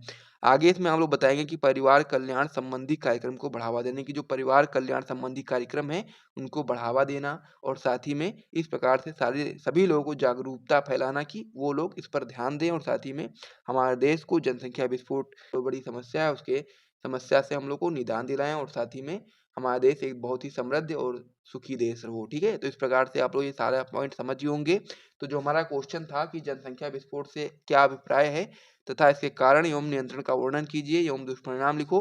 ये सारे पॉइंट मैंने आपको क्लियर करा दिए हैं। यदि आपको वीडियो यहाँ तक पसंद आया है तो वीडियो को एक बार आप लोग लाइक कर आपका होने वाला है आवृतबीजी पादपों में गुरु बीजाणु जनन प्रक्रिया का वर्णन कीजिए। ये जो आपका क्वेश्चन होता है ये आपका वेरी वेरी इंपॉर्टेंट क्वेश्चन होता है, ठीक है? इसको आपको अच्छे तरीके से तैयार करना है। अब जितने भी प्रश्न मैं आपको यहाँ पर बता रहा हूँ सभी आपके वेरी वेरी इंपॉर्टेंट क्वेश्चन होते हैं। यदि आप लोगों ने अभी तक कुछ भी नहीं पढ़ा है तो आप लोग इन सारे प्रश्नों को तैयार करो, अभी भी आपके पास समय है। और जितने भी प्रश्न मैं आपको यहाँ बता रहा हूँ सभी को अब यदि आप लोगों ने अच्छे तरीके से तैयार कर लिया तो आप लोग बहुत ही अच्छा स्कोर करोगे। उम्मीद कीजिए या कह सकते हैं ट्रस्ट रखिए आप लोग हमारे ऊपर। हम आपको सारे क्वेश्चन करवाएंगे जो कि आपके बोर्ड एग्जाम के लिए बहुत ही महत्वपूर्ण होंगे। सारे प्रश्न आपको यहाँ पर देखने को मिलेंगे। तो ये चीज़ आपको यहाँ पर समझ में आ गई होगी। अब हम लोग इसका आंसर देखते हैं। तो ये बहुत ही महत्वपूर्ण होता है। ये जो क्वेश्चन होता है आपका जो चैप्टर हो जाता है पुष्पी पौधों में लैंगिक जनन, उस चैप्टर का ये क्वेश्चन होता है। और उस चैप्टर में आपके दो महत्वपूर्ण क्वेश्चन होते हैं। एक आपका होता है आवर्तविधि पादपों में लघु बीजाणु जनन और एक आपका होता है गुरु बीजाणु जनन। तो ये दोनों महत्वपूर्ण प्रश्न मैं आपको बताऊंगा। पहला प्रश्न जो था लघु बीजाणु जनन वाला वो हम लोग पहले वीडियो में कर चुके हैं। और आज का जो आपका दूसरा प्रश्न होने वाला है आपका होने वाला गुरु बीजाणु जनन। तो ये दोनों प्रश्न महत्वपूर्ण होते हैं बहुत ही ज्यादा। तो दोनों को हम लोग अच्छे तरीके से करेंगे। अब इसका आंसर मैं आपको बताऊंगा किस प्रकार से आपको थ्योरी में करना है इसका आंसर। उसके साथ साथ चित्र भी मैं आपको बताऊंगा इस प्रकार से आपको चित्र भी क्वेश्चन में बनाना है ताकि आपको पूरे पूरे मार्क्स मिले। यदि आप लोगों ने चित्र वगैरह सारी चीजों को अच्छे तरीके से बनाया तो आप लोगों को पूरे पूरे मार्क्स मिलेंगे, एक भी नंबर आपका कटने वाला नहीं है। तो इसीलिए आप लोग वीडियो को ध्यान से देखो। और साथ ही में यदि आपको हमारा वीडियो अच्छा लग रहा है, हमारा चैनल अच्छा लग रहा है, आपके काम का है, तो आप लोग वीडियो को लाइक कर दो, चैनल को सब्सक्राइब कर दो। इन्हीं सारी चीजों को करने में आपको कोई भी समस्या नहीं होनी चाहिए यदि आपको अच्छा लग रहा है तो। और अच्छा लगना ही चाहिए क्योंकि सारे प्रश्न तो मैं आपको बता रहा हूँ, उत्तर भी बता रहा हूँ, क्वेश्चन भी बता रहा हूँ, सब कुछ तो बता रहा हूँ। अब आपको और क्या चाहिए? अगर आपने इन सभी चीज़ों को अच्छे से तैयार कर लिया तो 70 में 70 नंबर पक्का करोगे। तो अब आपको इसमें चाहिए ही क्या? तो सारी चीज़ें तो मैं आपको यहाँ पर समझा ही रहा हूँ। तो चलिए अब हम लोग इसका उत्तर देखते हैं, ठीक है? क्या देखेंगे हम लोग? अब इसको हम लोग उत्तर देखेंगे। तो उत्तर में सबसे पहले आप लोग को क्या बताना है? सबसे पहले गुरु बीजाणु जनन की परिभाषा आपको बताना है। अब ये जो क्वेश्चन है गुरु बीजाणु जनन, ये बहुत ही महत्वपूर्ण होता है। ये आपका अति लघु उत्तरीय प्रश्न में भी पूछा जा सकता है कि गुरु बीजाणु की परिभाषा बताओ। तो यहाँ से आप लोग बता सकते हो कि बीजांड तथा भ्रूणकोश की परिवर्धन की जो प्रक्रिया होती है उसको ही हम लोग गुरु बीजाणु जनन कहते हैं। बहुत ही सिंपल सी परिभाषा होती है, आप लोग आराम से याद कर सकते हो कि बीजांड तथा भ्रूणकोश के परिवर्धन की जो प्रक्रिया होती है उसको ही हम लोग गुरु बीजाणु जनन कहते हैं। और उसी प्रक्रिया को यानी कि बीजांड तथा भ्रूणकोश की परिवर्तन की प्रक्रिया को ही हम लोग नीचे पूरा समझने वाले हैं और उसका चित्र भी देखने वाले हैं, ठीक है? तो वही आपका गुरु बीजाणु जनन होता है। तो सबसे पहले आप लोगों ने क्या याद किया? आप लोगों ने याद किया गुरु बीजाणु जनन की परिभाषा। तो परिभाषा आप लोग याद कर लो जल्दी से, फिर हम लोग इसकी पूरी थ्योरी देखेंगे और साथ में चित्र देखेंगे कि किस प्रकार से आपको बताना है कि बीजांड तथा भ्रूणकोश का परिवर्धन किस प्रकार से होता है और उस प्रक्रिया को हम लोग गुरु बीजाणु जनन कहते हैं। तो सबसे पहले मैं आपको क्या करता हूँ, यहाँ पर चित्र दिखा देता हूँ, चित्र आपको समझा देता हूँ। जब आप लोग चित्र समझ जाओगे तो थ्योरी आप लोग अपने अपने आप से ही लिख सकते हो, कोई दिक्कत वाली बात नहीं है। मेन चीज़ होती है चित्र। चित्र यदि आप लोगों ने समझ लिया तो फिर आपको थ्योरी में कोई भी समस्या नहीं आने वाली है। यदि आप भूल भी जाते हो थ्योरी तो आप लोग को चित्र याद होगा तो आप लोग वहाँ चित्र से चित्र भी बना दोगे और साथ में थ्योरी भी लिख दोगे। तो मैं आपको सबसे पहले चित्र समझा देता हूँ। यहाँ पर आप लोग ध्यान देना, क्या है ये आपका बीजांड है, ठीक है? यहाँ बीच में क्या है आपका बीजांड काय है। अब बीजांड काय में बहुत सारी कोशिकाएं उपस्थित हैं जैसा कि आप लोग यहाँ पर देख पा रहे हो, मैंने बना दिया है। अब इन कोशिकाओं को हम लोग क्या बोलते हैं? इन कोशिकाओं को हम लोग बोलते हैं मृदुतक कोशिकाएं। अब इन्हीं कोशिकाओं में से एक कोशिका आपकी बड़ी हो जाती है। अब बड़ी हो जाने के बाद इसका जो केंद्रक होता है यानी कि जो ये आप लोग देख पा रहे होंगे इस कलर से मैंने इसको बना दिया है, ये कोशिका है आपकी। इसका केंद्रक जो होता है वो बड़ा हो जाता है, उसका कोशिका द्रव्य जो होता है वो गाढ़ा हो जाता है। इस कोशिका को हम लोग प्रपरशु कोशिका बोलते हैं। फिर प्रपरशु कोशिका में समसूत्री विभाजन होता है जिससे दो कोशिकाएं बनती हैं। एक कोशिका आपकी होती है प्राथमिक द्वितीय कोशिका और दूसरी कोशिका आपकी बनती है बीजाणुजन कोशिका। बीजाणुजन कोशिका में बिना किसी विभाजन के ही वो आपका गुरु बीजाणु मात्र कोशिका की तरह कार्य करने लगती है, यानी कि दो कोशिकाएं यहाँ से बन जाती हैं। फिर आपका आगे क्या होता है, जो आपका गुरु बीजाणु मात्र कोशिका होती है जो कि आपकी टूयन होती है, इसमें क्या होगा, इसमें आपका अर्धसूत्री विभाजन होगा जिसके फलस्वरूप आपके यहाँ पर 4 अगुरित गुरु बीजाणु का निर्माण होगा। अब 4 में से क्या होगा, जो 3 कोशिकाएँ होंगी यानी कि जो 3 अगुणित कोशिकाएँ होंगी, वो आपके तुरंत ही नष्ट हो जाएँगी और उसमें से केवल 1 कोशिका जो होगी वही आपका क्रियाशील गुरु बीजाणु के रूप में कार्य करेगा, ठीक है? अब इसे ही हम लोग क्या बोलते हैं, क्रियाशील गुरु बीजाणु या फिर हम लोग मादा एवंकोद्भिद बोल सकते हैं क्योंकि ये आपका जो क्रियाशील गुरु बीजाणु बचता है, यही आगे चल के मादा एवंकोद्भिद के रूप में परिवर्तित हो जाता है, ठीक है? तो यही चित्र था और यही सारी चीज़ें थी, यही पूरा प्रोसेस था। किस प्रकार से गुरु बीजाणु होता है वो सारा प्रोसेस मैंने आपको यहाँ पर चित्र के माध्यम से समझा दिया है। अब इसकी थ्योरी किस प्रकार से आपको लिखना है वो मैं आपको यहाँ पर बता देता हूँ ताकि आप लोगों को पूरी तरीके से ये समझ में आ जाए कि क्वेश्चन आखिर है क्या और उसमें क्या-क्या चीज़ें आपको करनी है। अब इसका उत्तर में आप लोग सबसे पहले यहाँ पर मैंने आपको इसकी परिभाषा तो बता ही दी थी कि गुरु बीजाणु की परिभाषा क्या होती है। अब इसका उत्तर आप लोग इस प्रकार से बताओगे कि बीजांड काय में उपस्थित मृदुतक कोशिकाओं में से एक अर्ध स्तरीय कोशिका आकार में बड़ी हो जाती है तथा इसका कोशिका द्रव्य गाढ़ा तथा केंद्रक बड़ा हो जाता है। जैसे कि मैंने आपको यहाँ बताया था कि जो आपका बीजांडकाय होता है इसमें से एक कोशिका बड़ी हो जाती है, जैसे कि आप लोग यहाँ पर देख पा रहे होंगे, और इसका कोशिका द्रव्य गाढ़ा और केंद्रक इसका बड़ा हो जाता है। इसको हम लोग क्या बोलते हैं? प्रपुष्प कोशिका बोलते हैं।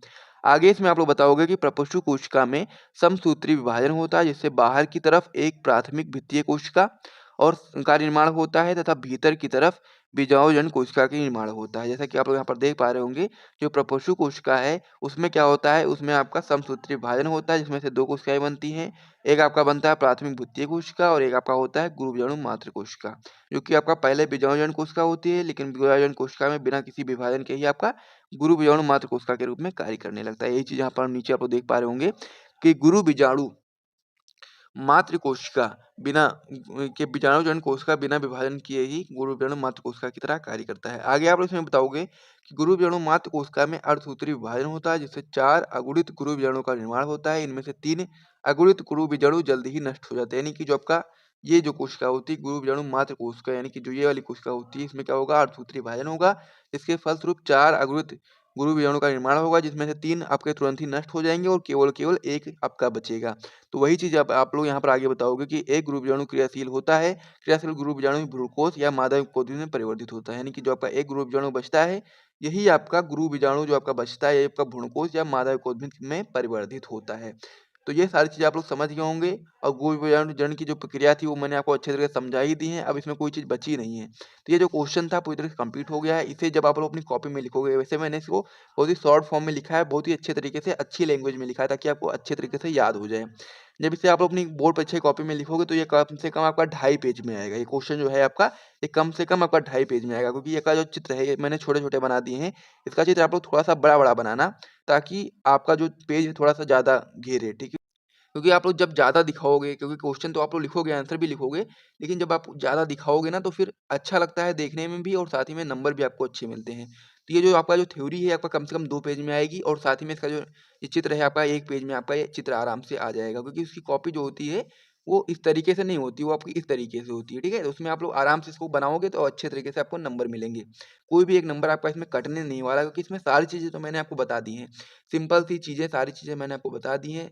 हर एक डायग्राम भी मैंने आपको अच्छी तरह से समझा दिया है। तो गुरु बीजाणु जनन की जो पूरी प्रक्रिया थी, सचित्र वर्णन मैंने आपको समझा दिया का वर्णन कीजिए, ठीक है? तो इस प्रकार से क्वेश्चन पूछा जाएगा।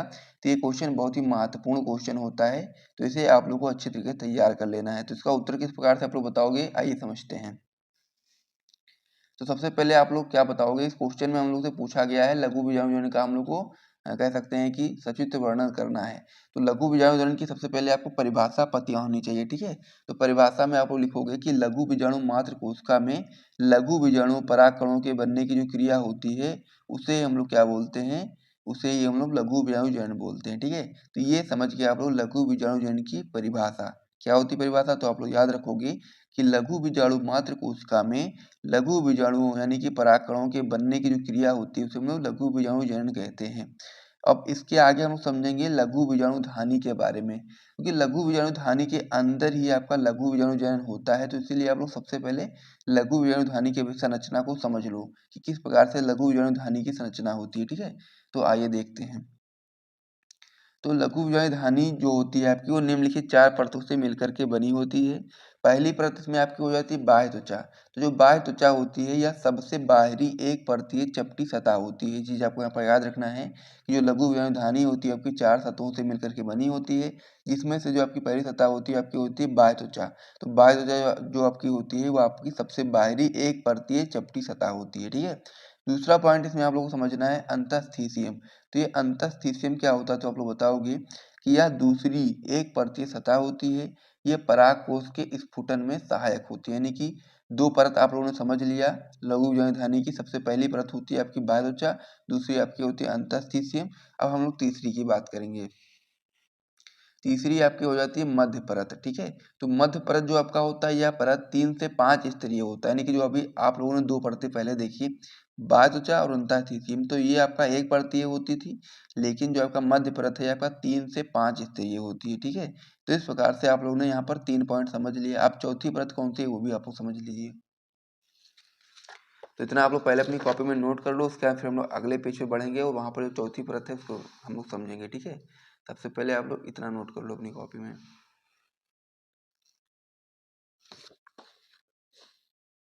तो जो आपकी चौथी परत हो जाती है लघु बीजाणुधानी की, वो बहुत ही महत्वपूर्ण परत हो जाती है। तो आपकी परत होती है टेपिटम, ठीक है। तो जो टेपिटम होता है, यह पिरामिड की आकार की एक स्तरीय परत होती है, यानी कि जो टेपिटम होती है वह पिरामिड आकार की एक स्तरीय परत होती है जो विकसित हो रहे लघु बीजाणुओं को पोषण प्रदान करती है। मैंने आपसे बताया कि ये जो परत होती है टेपिटम, ये आपकी लघु बीजाणुधानी की सबसे महत्वपूर्ण परत होती है। अब क्यों महत्वपूर्ण होती है? क्योंकि आपका जो विकसित हो रहे लघु बीजाणु होते हैं उनको पोषण प्रदान करने का कार्य करती है और साथ में परागकणों को सुरक्षित रखने का भी कार्य करती है। तो इसीलिए जो टेपिटम होती है वो बहुत ही महत्वपूर्ण परत हो जाती है। तो इस प्रकार से आप लोगों ने क्या देखा अभी तक, लघु बीजाणुधानी के चारों परतों के बारे में, यानी कि चारों सतहों के बारे में। उसके बाद फिर हम लोग लघु बीजाणुधानी की अनुप्रस्थ काट का चित्र बनाना भी सीख लेंगे, ताकि जब भी आपके बोर्ड परीक्षा में क्वेश्चन आए तो आप लोग बना सकते हो। अगर चित्र के बारे में पूछा जाए, अति लघु उत्तरीय प्रश्न में भी एक क्वेश्चन पूछा जा सकता है कि लघु बीजाणुधानी की अनुप्रस्थ काट का चित्र बनाइए, तो आप लोग यहाँ से देख करके बना सकते हो, ठीक है। तो ये चीज आपको यहाँ पर समझनी है। तो किस प्रकार से समझेंगे, आइए देखते हैं। देखो, जो लघु बीजाणुधानी होती है उसमें आपके इस प्रकार से होता है, ठीक है। लघु बीजाणुधानी किस प्रकार से होती है, आपकी इस प्रकार से होती है, इस प्रकार से होती है। अगर जो एक यहाँ पर होता है आपका, एक ऐसे होता है और एक ऐसे होता है और एक ऐसे होता है। ये सारे अभी सभी आपके जो हैं वो लघु व्यवधानी ही हैं। तो इसमें आपके चार होते हैं, ठीक है। तो चार में से चारों एक ही जैसे होते हैं, ठीक है। तो इसमें चारों में एक, तो जितनी भी परत इसमें पाई जाएगी वो उतनी ही इसमें पाई जाएगी, उतनी ही इसमें और उतनी ही इसमें, ठीक है। यानी कि चार चार परत इन तीन चारों में पाई जाएगी, ठीक है। तो सबसे पहली परत मैंने आपको बताया था जो कि आपकी बाह्य त्वचा हो जाती है, दूसरी परत आपकी अंतःस्थिशियम हो जाती है, तीसरी परत आपकी मध्य परत हो जाती है और चौथी आपकी टेपिटम हो जाती है, ठीक है। तो मैंने क्या किया है चित्र में, इन चारों को ना बना करके, क्योंकि चारों सेम ही रहेगा, तो मैंने एक एक को बना दिया है, ठीक है। तो इस प्रकार से आप लोग एक को यहाँ पर बना सकते हो आराम से, कोई दिक्कत वाली बात नहीं है।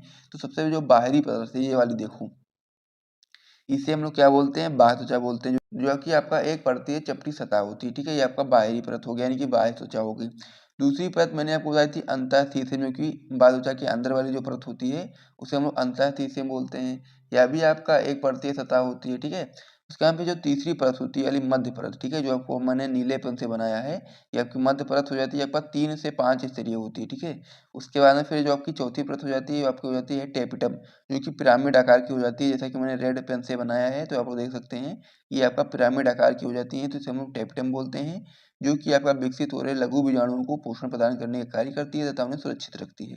अब ये अंदर जो आप लोग देख पा रहे होंगे छोटे छोटे बीज, इसे हम लोग लघु बीजाणु मात्र कोशिका बोलते हैं और इसी से आपका फिर लघु बीजाणु का निर्माण होता है। तो इस प्रकार से आपका क्या हो गया, लघु बीजाणुधानी की अनुप्रस्थ काट का चित्र हो गया। तो इतना आप लोगों ने कॉपी में बना लो, फिर हम लोग अगले पेज फिर हम लोग आगे बढ़ते हैं, ठीक है। तो अब हम लोग समझेंगे कि लघु बीजाणुधानी के परिपक्व होने पर क्या होता है, ठीक है। तो हम लोगों ने क्या देखा, सबसे पहले हम लोगों ने लघु बीजाणुजनन की परिभाषा को समझा। उसके बाद में फिर हम लोगों ने लघु बीजाणुधानी की चारों परतों के बारे में समझा। अब हम लोग समझेंगे कि जब लघु बीजाणुधानी आपकी जो होती है वो परिपक्व हो जाती है, तो उसके बाद क्या क्या चीजें होती हैं उसमें, वो हम लोग समझेंगे, ठीक है।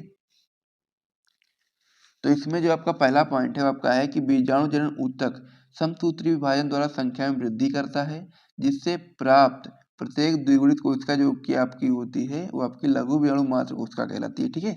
तो पहला पॉइंट बहुत ही सिंपल है। सबसे पहले हम लोग क्या ध्यान देंगे, हम लोग ध्यान देंगे कि बीजाणु जनन ऊतक समसूत्री विभाजन द्वारा संख्या में वृद्धि करता है, जिससे प्राप्त प्रत्येक द्विगुणित कोशिका लघु बीजाणु मात्र कोशिका कहलाती है, ठीक है। ये पहला पॉइंट हो गया।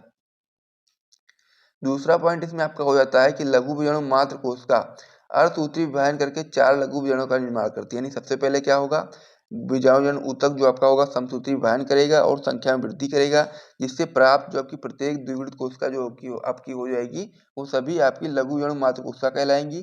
फिर लघु बीजाणु मात्र कोशिका में अर्धसूत्री विभाजन होगा, जिससे आपके 4 लघु बीजाणु का निर्माण होगा, ठीक है। फिर अगला पॉइंट इसमें हो जाता है कि चारों लघु बीजाणु आपस में जुड़े रहते हैं, उन्हें हम लोग लघु बीजाणु चतुष्क बोलते हैं, ठीक है। तो जब लघु बीजाणु मात्र कोशिका में अर्धसूत्री विभाजन होता है तो उससे जो आपके 4 लघु बीजाणु बनते हैं वो सभी आपस में जुड़े रहते हैं और उन्हें हम लोग लघु बीजाणु चतुष्क बोलते हैं, ठीक है। अब आगे हम लोग बताएंगे कि यही जो चतुष्क होता है वो परिपक्व होकर आगे अलग अलग हो जाएंगे और फिर 4 परागकणों का निर्माण करते हैं। तो इस प्रकार से लघु विभाजन की जो प्रक्रिया होती है इसी प्रकार से संपन्न होती है। अब इसका चित्र भी आप लोग बनाना चाहें तो आगे इसको पढ़ करके आराम से बना सकते हो, और मैंने आपको सारी चीज़ें समझा भी दी हैं। इस क्वेश्चन में क्या-क्या चीज़ें आपको करनी है, तो यहाँ तक आप लोग कर देंगे और चित्र बना देंगे तो फिर आपको पूरे मार्क्स मिल जाएंगे। हमारा अगला क्वेश्चन होने वाला है कि लिंग सहलंग लक्षण की वंशागति किसे कहते हैं। मनुष्य में किसी एक लिंग सहलंग लक्षण की वंशागति को हम लोग को रेखा चित्र के द्वारा प्रदर्शित करना है।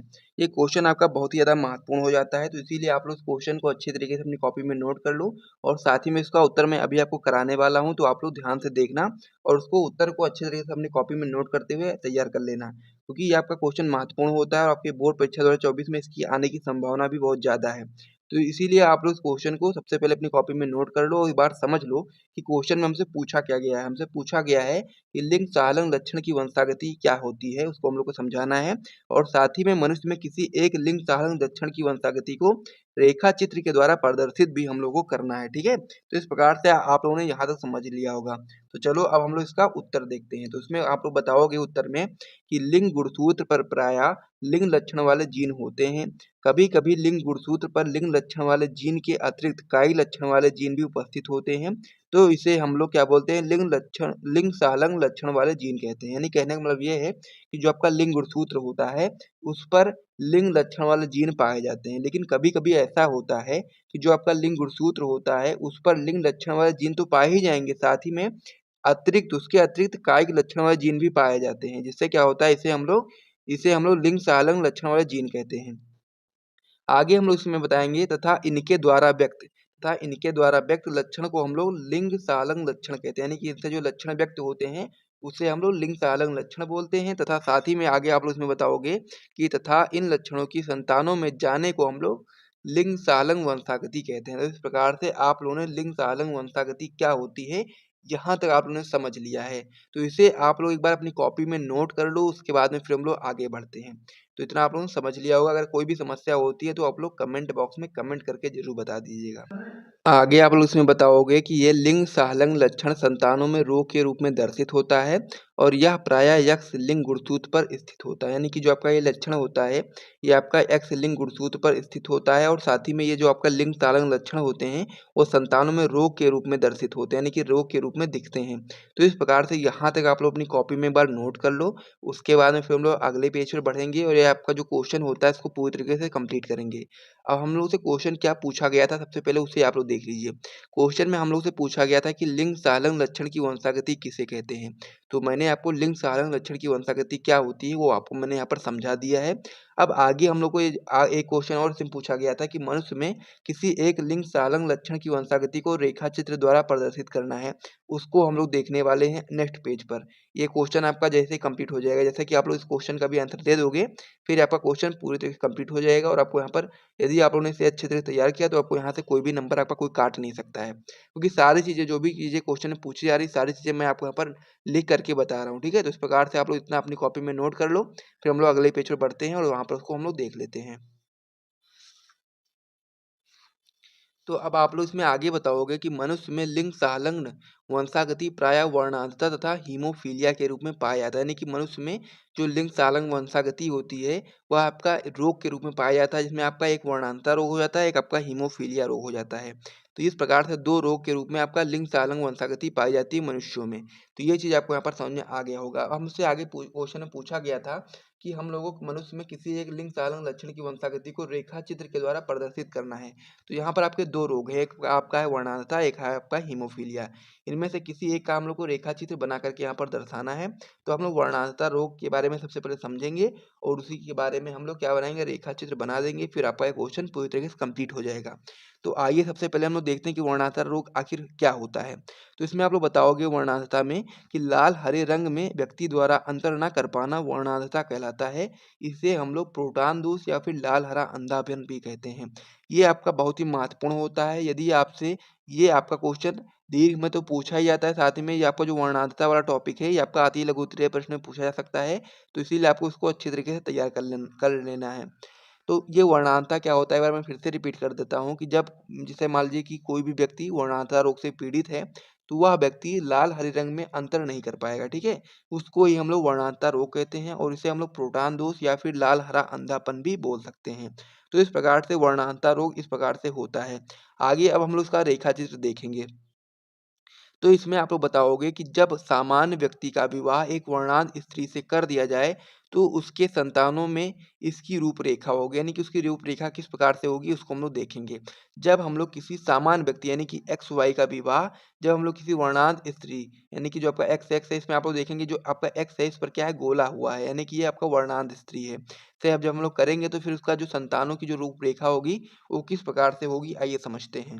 तो यहाँ तो इस प्रकार से बना हुआ है लेकिन आपको ऐसा समझ में नहीं आ रहा होगा, तो इसलिए मैं आपको यहाँ पर अलग से समझाने का प्रयास करता हूँ। आप लोग यहाँ पर देख लीजिए। ये क्या है आपका, ये आपका सामान्य पुरुष है, ठीक है। और ये आपका क्या है वर्णांध स्त्री है, जिसमें आप लोग एक्स पर आप लोग इस प्रकार से गोला बना सकते हो वर्णांध दिखाने के लिए। तो ये आपका क्या हो गया सामान्य पुरुष, ये आपका सामान्य पुरुष हो गया और ये आपका समझ लीजिए कि वर्णांध हो गया, ठीक है, वर्णांध स्त्री हो गया। तो जब हम लोग इसका विवाह सामान्य पुरुष का विवाह वर्णांध स्त्री से कराएंगे तो उसके जो संतानों की रूपरेखा होगी इस प्रकार से होगी, यानी कि जब हम लोग एक्स का इससे हम लोग इस प्रकार से मिला दें तो क्या होगा यहाँ पर जो संतान होगी वो कैसी होगी एक्स और एक्स, यानी कि मादा होगी और वो वर्णांध होगा, यानी कि एक एक्स यहाँ से आ गया जो कि आपका स्वस्थ है और एक ये आपका जो एक्स आया है आपका कैसा वर्णांध है, तो ये आपका क्या हो जाएगा मादा हो जाएगी, लेकिन ये कैसा होगा वर्णांध मादा होगी, ठीक है। उसके बाद फिर जो हम लोग एक्स का इस वाले एक्स से कराएंगे तो क्या हो जाएगा आपका यहाँ पर दोनों एक्स एक्स होंगे और यहाँ पर वर्णांध नहीं होगा, यहाँ पर मादा होगी लेकिन ये वर्णांध नहीं होगा, यानी कि ये स्वस्थ मादा होगी। अब उसके बाद फिर जब हम लोग वाई का हम लोग इस प्रकार से एक्स से करवाएंगे तो क्या हो जाएगा यहाँ पर आपका हो जाएगा वाई एक्स वाई, यानी कि जो आपका एक्स है कैसा है वर्णांध है, तो जो आपका नर होगा नर क्या होगा आपका वर्णांध नर होगा, यानी कि ये आपका क्या होगा नर होगा लेकिन ये आपका वर्णांध होगा। उसके बाद फिर जब हम लोग वाई का स्वस्थ वाले एक्स से कराएंगे तो क्या हो जाएगा आपका एक्स वाई, तो क्या हो जाएगा यहाँ पर नर होगा और ये स्वस्थ होगा। तो इस प्रकार से जब हम लोग क्या करेंगे कि वर्णांध स्त्री का विवाह जब हम लोग सामान्य व्यक्ति से करवाएंगे तो उसमें आपके जो एक नर होगा एक मादा होगा वो आपका वर्णांध होगा और एक नर और एक मादा आपका स्वस्थ होगा।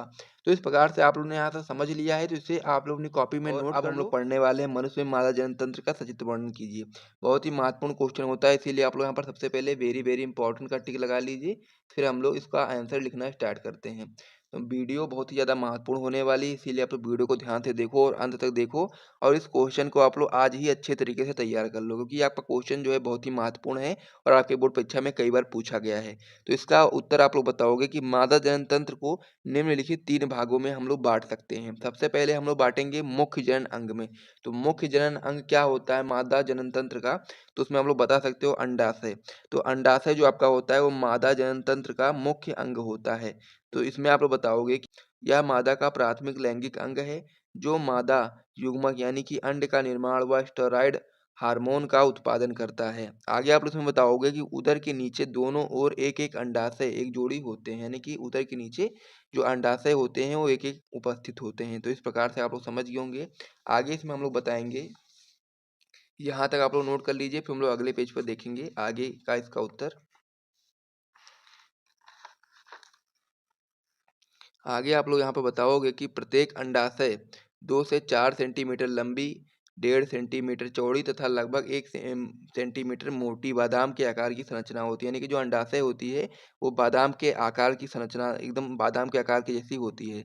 तो इस प्रकार से ये पॉइंट भी आप समझ गए होंगे। आगे आप इसमें बताओगे कि यह श्रोणि भित्ति से लिगामेंट द्वारा उदरीय गुहा में लटके होते हैं। तो इस प्रकार से जो आपका अंडाशय था इसमें आपको इतने पॉइंट याद रखने हैं और जब भी आपका क्वेश्चन पूछा जाएगा तो आपको इतना पॉइंट यहाँ पर लिख देना है। मुख्य जनन अंग में सबसे पहले आपको हेडिंग लगानी है अंडाशय का, उसके बाद फिर आपको यहाँ तक लिख देना है। उसके बाद में फिर आप लोग क्या करोगे, उसके बाद में फिर हम लोगों ने यहाँ पर क्या किया है, हमने यहाँ पर मादा जनन तंत्र का चित्र बनाया है। तो इस प्रकार से आपका मादा जनन तंत्र का चित्र होता है। तो इसे आप लोग अपनी कॉपी में बना लो एक बार और या फिर हो सके तो आप लोग स्क्रीनशॉट ले लो, बाद में आप लोग इसे बना करके प्रैक्टिस कर लेना 2-3 बार, बहुत ही आसानी से आप लोग बना पाओगे, ठीक है। तो इस प्रकार से क्या होता है आपका, ये आपका होता है स्त्री जनन तंत्र की संरचना यानी कि मादा जनन तंत्र की संरचना। तो ये संरचना होती है, तो इसमें क्या-क्या पॉइंट होते हैं उसे आप लोग देख लीजिए। ये आपका होता है अंडवाहिनी, जो आपका ये चीज़ होती है आपका अंडवाहिनी होती है। ये आपका अंडाशय होता है जो आप लोग ये चीज़ देख पा रहे होंगे, ठीक है। ये आपका गर्भाशय होता है। उसके बाद फिर यह जो आपका यहाँ पर है ये आपका गर्भाशय ग्रीवा होता है और ये लास्ट में जो नीचे होता है योनि होता है। तो इस प्रकार से मादा जनन तंत्र का चित्र इस प्रकार से होता है। तो इसे आप लोग अपनी कॉपी में बना लो और इसे अच्छे तरीके से प्रैक्टिस कर लो, क्योंकि यदि आपसे क्वेश्चन पूछा जाएगा कि मनुष्य में मादा जनन तंत्र का सचित्र वर्णन कीजिए, तो इसमें आपको ये चित्र बनाना ही पड़ेगा।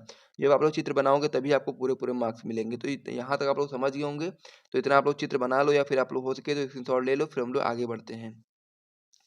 तो मादा जनन तंत्र में हम लोग मुख्य अंग पढ़ चुके थे, अब हम लोग पढ़ेंगे सहायक अंग। तो सहायक अंग में जो आपका पहला सहायक अंग है वो आपका हो जाता है अंडवाहिनी। तो अंडवाहिनी में हम लोग बताएंगे कि यह एक जोड़ी पेशीय व नलिकाकार होती है। यह अंडाशय से गर्भाशय तक इसकी गुहा पश्चमाभी इपिथेलियम से स्तरित होती है। प्रत्येक अंडवाहिनी में आपके 3 भाग होते हैं। पहला भाग होता है कीपक, दूसरा आपका होता है तुम्बिका और तीसरा आपका हो जाता है संकीर्ण पथ। तो इस प्रकार से अंडवाहिनी होती है। तो यहाँ तक आप लोग इसे अपनी कॉपी में नोट कर लो, फिर हम लोग सहायक अंग अंग का जो दूसरा भाग होने वाला है उसको हम लोग देखते हैं। सहायक अंग में हम लोग दूसरा अंग बताएंगे गर्भाशय। तो इसमें आप लोग बताओगे कि मादा में केवल एक गर्भाशय पाया जाता है जिसे बच्चेदानी भी कहते हैं। यह 8 सेंटीमीटर लंबी खोखली पेशीय होती है। इसमें रक्त की प्रचुर मात्रा में पूर्ति होती है। यह भी श्रोणि भित्ति से लिगामेंट द्वारा जुड़ी होती है। तो इस प्रकार से आपका जो सहायक अंग थे इसमें 2 अंग मैंने आपको बता दिए हैं। आपका एक अंग और बचा है, उसे भी आप लोग पढ़ लीजिए। उसके बाद में फिर आप लोग क्या करेंगे, यही चीज़ वहाँ पर आपको लिख के आना है और पूरे आपको मार्क्स वहाँ पर मिलेंगे। ठीक है। तो इतना आप लोग एक बार सबसे पहले नोट कर लीजिए, फिर हम लोग अगले पेज पर बढ़ते हैं। तो जल्दी से आप लोग इसे सबसे पहले नोट कर लीजिए, चित्र वगैरह बना लीजिए, फिर हम लोग अगले पेज पर बढ़ेंगे और आगे हम लोग देखेंगे।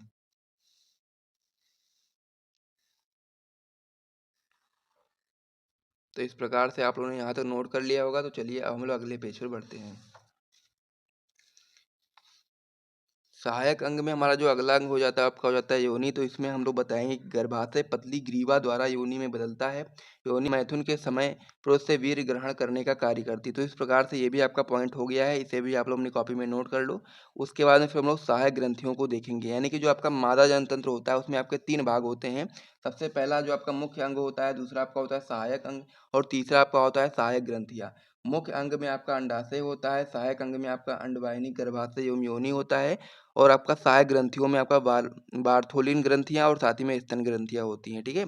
तो जो सहायक ग्रंथियाँ में जो आपकी पहली ग्रंथि है वो आपकी है बार्थोलिन ग्रंथियाँ। तो ये आपका होता है इसमें कि यह एक जोड़ी होती है जो मलाशय व प्रगाढ़ के बीच स्थित होती है। ये चिपचिपा द्रव स्रावित करती है जो मैथुन में सहायक होता है। तो इस प्रकार से बार्थोलिन ग्रंथियों के बारे में भी आप लोगों ने समझ लिया है। अब इसमें आगे आप लोग बताओगे स्तन ग्रंथियों के बारे में। तो इसमें आप लोग बताओगे कि यह एक जोड़ी होती है जो वक्ष के अधर भाग में स्थित होती है। यह दूध श्रावण करने वाली ग्रंथियां होती हैं। तो इस प्रकार से ये पॉइंट आप लोगों ने समझ लिया है और साथ ही में जो आपका क्वेश्चन होता है कि मनुष्य में मादा जनतंत्र का सचित्र वर्णन कीजिए, ये पूरी तरीके से आपका कंप्लीट हो चुका है। तो इसे आप लोग एक बार रिपीट कर लीजिए, फिर से देख लीजिए। सबसे पहले हम लोगों ने यहाँ पर हेडिंग लगाया है मुख्य जनन अंग। उसके बाद फिर हम लोगों ने अंडाशय के बारे में परिभाषित किया, क्योंकि अंडाशय जो आपका होता है वो आपका मुख्य जनन अंग होता है। उसके बाद में फिर हम लोगों ने स्त्री जनतंत्र का चित्र बनाया है, इस प्रकार से आप लोग चित्र बना सकते हो। उसके आगे हम लोगों ने हेडिंग लगाई है सहायक अंग और सहायक अंग में हम लोगों ने 3 अंगों के बारे में डिटेल में समझाया है आपको और तीनों अंगों के बारे में आपको पता होना चाहिए, तभी आप लोग अपने बोर्ड एग्जाम में अच्छा स्कोर कर पाएंगे और सारी चीज़ों को आप लिखोगे तभी आपको पूरे मार्क्स मिलेंगे। ठीक है। उसके आगे हम लोगों ने क्या किया, उसके आगे हम लोगों ने यहाँ पर सहायक ग्रंथियों के बारे में आपको बताया। 2 ग्रंथियाँ आपकी महत्वपूर्ण होती हैं, उसे भी मैंने आपको समझा दिया है। तो इस प्रकार से क्वेश्चन आपका कंप्लीट वाला है, वो आपका होने वाला है कि वाटसन एवं क्रिक द्वारा प्रस्तुत द्विकुंडलीय डीएनए की संरचना का वर्णन कीजिए। काफी ज्यादा महत्वपूर्ण क्वेश्चन ये आपका होता है, इसीलिए आपको यहाँ पर वेरी इंपॉर्टेंट का टैग लगा लेना है। उसके बाद में फिर हम लोग इसका उत्तर लिखना स्टार्ट करेंगे। सबसे पहले हम लोग इसमें बताएंगे कि डीएनए का रासायनिक संगठन, क्योंकि आपको पता होना चाहिए कि जो आपका डीएनए है उसका रासायनिक संगठन किस प्रकार से है। क्योंकि अगर आपसे क्वेश्चन पूछा जा सकता है अलग से कि डीएनए का रासायनिक संगठन बताइए, तो उसमें आप लोग ये चीज़ बता सकते हो। तो आप लोग बताओगे डीएनए का रासायनिक संगठन, सबसे पहले हेडिंग लगाओगे, फिर आप लोग लिखोगे पहला पॉइंट, इसमें शर्करा डालोगे, उसके बाद फिर लिखोगे आप लोग कि डीएनए में डीऑक्सीराइबोज शर्करा पाई जाती है। ये चीज़ आपको पता होनी चाहिए क्योंकि ये आपका क्वेश्चन पूछा जा सकता है। आगे आप तो इसमें बताओगे फास्फेट समूह, तो इसमें आप लोग बताओगे कि फास्फोरिक अम्ल जो कि आपका H3PO4 के रूप में होता है, यानी कि फास्फोर समूह में आपका फास्फोरिक अम्ल के रूप में होता है। इस प्रकार से आपका समझ में आ गया। अगला पॉइंट इसमें हो जाता है नाइट्रोजनी क्षारक। तो नाइट्रोजनी जो क्षारक होते हैं वो दो प्रकार के होते हैं, एक आपका होता है प्यूरिन और एक आपका होता है प्रिमिडीन। तो प्यूरिन में आपका एडेनिन और ग्वानिन होता है और प्रिमिडीन में आपका थायमिन और साइटोसिन होता है। तो ये चीज़ें जो आपकी हो गई, सारे पॉइंट आप लोग नोट कर लो अपनी कॉपी में। ये आपका हो जाता है डीएनए का रासायनिक संगठन। तो डीएनए का रासायनिक संगठन आप लोग नोट कर लो। उसके बाद में फिर हम लोग ये जो आपसे क्वेश्चन पूछा गया था कि वाटसन एवं क्रिक द्वारा प्रस्तुत द्विकुंडलीय डीएनए की संरचना का वर्णन कीजिए, उस हम लोग संरचना के बारे में समझते हैं। तो यहाँ तक आप लोग अपनी कॉपी में नोट कर चुके होंगे। अब हम लोग आगे बढ़ते हैं। तो अब आप लोग बताओगे वाटसन एवं क्रिक मॉडल। तो वाटसन एवं क्रिक मॉडल में आप लोग सबसे पहले हेडिंग लगाओगे, उसका फिर लिखना स्टार्ट करोगे कि डीएनए पॉली न्यूक्लियोटाइड श्रृंखला की बनी हुई द्विकुंडलित सर्पिलाकार या सीढ़ीनुमा संरचना होती है। यानी कि जो डीएनए होता है वो आपका पॉली न्यूक्लियोटाइड श्रृंखला की बनी हुई द्विकुंडलित और साथ ही में सर्पिलाकार या फिर हम लोग बोल सकते हैं कि सीढ़ीनुमा संरचना होती है। क्योंकि संरचना अभी हम लोग आगे देखेंगे चित्र के माध्यम से। सबसे पहले आप लोग पॉइंट को नोट कर लो। आगे आप लोग इसमें बताओगे कि जिसमें एक प्यूरिन एक पिरिमिडीन से ठीक सामने जुड़ा होता है। यानी कि इसमें क्या होता है कि जो आपका एक प्यूरिन होता है वो आपका एक पिरिमिडीन से ठीक सामने जुड़ा होता है। अगला पॉइंट इसमें आप लोग बताओगे कि जिसमें आपका एडेनिन जो आपका होता है, जिसे हम लोग एक कहते हैं इस प्रकार से, उसका फिर जो आपका थायमिन होता है जो कि एक पट्टी होता है के साथ 2 हाइड्रोजन बंध से तथा ग्वानिन साइटोसिन से 3 हाइड्रोजन बंध द्वारा जुड़ा रहता है। यानी कहने का मतलब ये है कि जो आपका एडेनिन होता है वो आपका थायमिन के साथ 2 हाइड्रोजन बंध से जुड़ा रहता है और जो आपका ग्वानिन होता है आपका साइटोसिन से 3 हाइड्रोजन बंध द्वारा जुड़ा रहता है। तो ये भी पॉइंट आपका इंपॉर्टेंट होता है, तो इसे भी आप लोगों ने कॉपी में नोट कर लो। आगे आप लोग इसमें बताओ कि इसके प्रत्येक सामाक्षर की दूरी 3.4 एंगस्ट्रॉन होती है तथा प्रत्येक 10 सामाक्षर के बाद एक ऐंठन करता है। ये भी आपका इंपॉर्टेंट पॉइंट है। तो इस प्रकार से इतने पॉइंट आप लोग अपनी कॉपी में नोट कर लो। उसके बाद में फिर हम लोग अगले पेज पर बढ़ते हैं और उसमें हम लोग चित्र को देखते हैं। ठीक है, यहाँ तक आप लोग सारी चीज़ों को समझ गए होंगे। तो यहाँ तक आप अपनी कॉपी में एक बार नोट कर लीजिए वाटसन क्विक मॉडल के बारे में। उसके बाद हम लोग अगले पेज पर बढ़ते हैं। तो अगले पेज में हमारा एक पॉइंट और बचा हुआ है इसमें। तो उसमें आप लोग बताएंगे कि जिसकी दूरी 34 एंगस्ट्रॉन होती है तथा इसकी चौड़ाई 20 एंगस्ट्रॉन होती है। डीएनए के घुमाव में एक दीर्घ खांच व लघु खांच होती है। तो इस प्रकार से आपका ये डीएनए की संरचना होती है, जिसमें आपका इस प्रकार से आप लोग देखेंगे, ये आपका होता है दीर्घ खांच और ये आपका होता है लघु खांच और ये आपका होता है जो इसकी दूरी होती है वो कितनी होती है, 34 एंगस्ट्रॉन होती है। तो इस प्रकार से आपका जो क्वेश्चन था कि वाटसन एवं क्रिक द्वारा प्रस्तावित द्विकुंडलीय डीएनए की संरचना का वर्णन कीजिए, उसमें मैंने आपको सारी चीज़ों को समझा दिया है, चित्र भी बता दिया है। तो आज का जो हमारा सबसे महत्वपूर्ण प्रश्न होने वाला है वो आपका होने वाला है आनुवांशिकी क्या है, मेंडल के पृथक्करण प्रभाविता तथा स्वतंत्र अपव्यूहन के नियम की व्याख्या कीजिए। बहुत ही महत्वपूर्ण प्रश्न आज का ये आपका होने वाला है, क्योंकि ये क्वेश्चन आपके बोर्ड परीक्षा 2024 में आने की संभावना बहुत ज़्यादा है। बहुत ही महत्वपूर्ण प्रश्न है, क्योंकि जो मेंडल के नियम होते हैं वो बहुत बार आपके बोर्ड परीक्षा में पूछे जाते हैं और उनकी संभावना बहुत ही ज़्यादा है आपके बोर्ड परीक्षा में आने की। तो इसीलिए आप लोग मेंडल के जो तीनों नियम है उसको अच्छे से समझ लेना है। यदि आपसे दीर्घ में नहीं तो आपका अति लघु में आ जाएगा, नहीं तो आपका लघु में आ जाएगा। यानी कि यहाँ से क्वेश्चन आपके सभी फॉर्मेट में बनते हैं। चाहे आपके बहुविकल्पी की बात करेंगे तो वहाँ पर भी इनसे क्वेश्चन बन सकते हैं, चाहे आपके अति लघु, लघु या दीर्घ की बात करेंगे तो उसमें भी आपके यहाँ से प्रश्न बनते हैं। तो इस क्वेश्चन को आपको बिल्कुल भी मिस नहीं करना है, इसको अच्छी तरह से तैयार ही कर लेना है। तो क्वेश्चन हमारा होता है अनुवांशिकी क्या है और मेंडल के पृथक्करण प्रभाविता एवं स्वतंत्र अपव्यूहन के नियम की व्याख्या कीजिए। ये तीनों जो आपके नियम है बहुत ही ज़्यादा महत्वपूर्ण है, इसीलिए आप लोग यहाँ पर इंपॉर्टेंट का टिक लगा लेंगे। बहुत ही महत्वपूर्ण प्रश्न ये आपका होने वाला है, तो इसे आप लोग बिल्कुल भी मिस मत करना यदि आप अपने बायोलॉजी में अच्छा स्कोर करना चाहते हैं। तो इसमें हम लोग सबसे पहले उत्तर डाल करके लिखना स्टार्ट करेंगे अनुवांशिकी के बारे में। तो आप लोग बताओगे कि अनुवांशिकी अनुवांशिकीय विज्ञान की वह शाखा है जिसमें वंशानुगति एवं विभिन्नताओं का अध्ययन होता है, यही आपका अनुवांशिकी कहलाता है। तो इस प्रकार से अनुवांशिकी क्या होता है आप लोग समझ लिए होंगे। अब हम लोग बात करेंगे जो मेंडल के जो 3 नियम हैं, जो कि आपका पहला हो जाता है प्रभाविता का, फिर पृथक्करण, फिर स्वतंत्र अपव्यूहन का नियम। ये तीनों नियम को आपको समझना है अब, क्योंकि तीनों नियम आपके बोर्ड एग्जाम के लिए बहुत ज़्यादा महत्वपूर्ण होते हैं। तो यही चीज़ अब हम लोग नीचे करेंगे कि मेंडल के आनुवंशिकता के 3 नियम होते हैं, जिसमें से आपका जो पहला नियम होता है वो आपका प्रभाविता का नियम होता है। तो क्या होता है प्रभाविता का नियम, आइए समझते हैं सबसे पहले हम लोग। तो आप लोग इसमें बताओगे कि जब एक जोड़ी अलग-अलग उपलक्षणों वाले जीवों के बीच संकरण कराया जाता है, तो प्रथम पीढ़ी में केवल प्रभावी लक्षण दिखाई देते हैं। यानी कि जो प्रथम पीढ़ी आती है, तो उसमें जो आपको लक्षण दिखाई देते हैं, वो केवल और केवल प्रभावी लक्षण दिखाई देते हैं। इसे ही हम लोग प्रभाविता का नियम कहते हैं। एग्ज़ाम्पल के रूप में आप देख सकते हो कि जब हम लोग शुद्ध लंबा और साथ ही में शुद्ध बौना पौधा का जब क्या कराते हैं, संकरण कराते हैं, तो यहाँ पर आप देख सकते हैं ये क्या है आपका कैपिटल टी टी टी यहाँ पर कैपिटल टी है, ठीक है? और यहाँ पर क्या है स्मॉल टी है, ठीक है? तो यहाँ पर आपको समझना है, यहाँ से क्या आएगा आपका युग्मक आएगा टी, यानी कि कैपिटल टी यहाँ से युग्मक आ गया और यहाँ से आपका शुद्ध बौना का स्मॉल टी यहाँ से आपका युग्मक आ गया। तो फिर जब इनमें संकरण होगा तो फिर आपका यहाँ कैपिटल टी और स्मॉल टी होगा, जो कि आपका हो जाएगा, जो आपके पौधे प्राप्त होंगे वो कैसे प्राप्त होंगे? वो आपके जो प्रथम पीढ़ी जो आपकी आएगी उसमें जो पौधे प्राप्त होंगे वो प्रभावी लक्षण दिखाई देंगे उसमें। तो प्रभावी लक्षण जो आपका लंबा जो होता है वही आपका प्रभावी होता है, बौना आपका अप्रभावी होता है।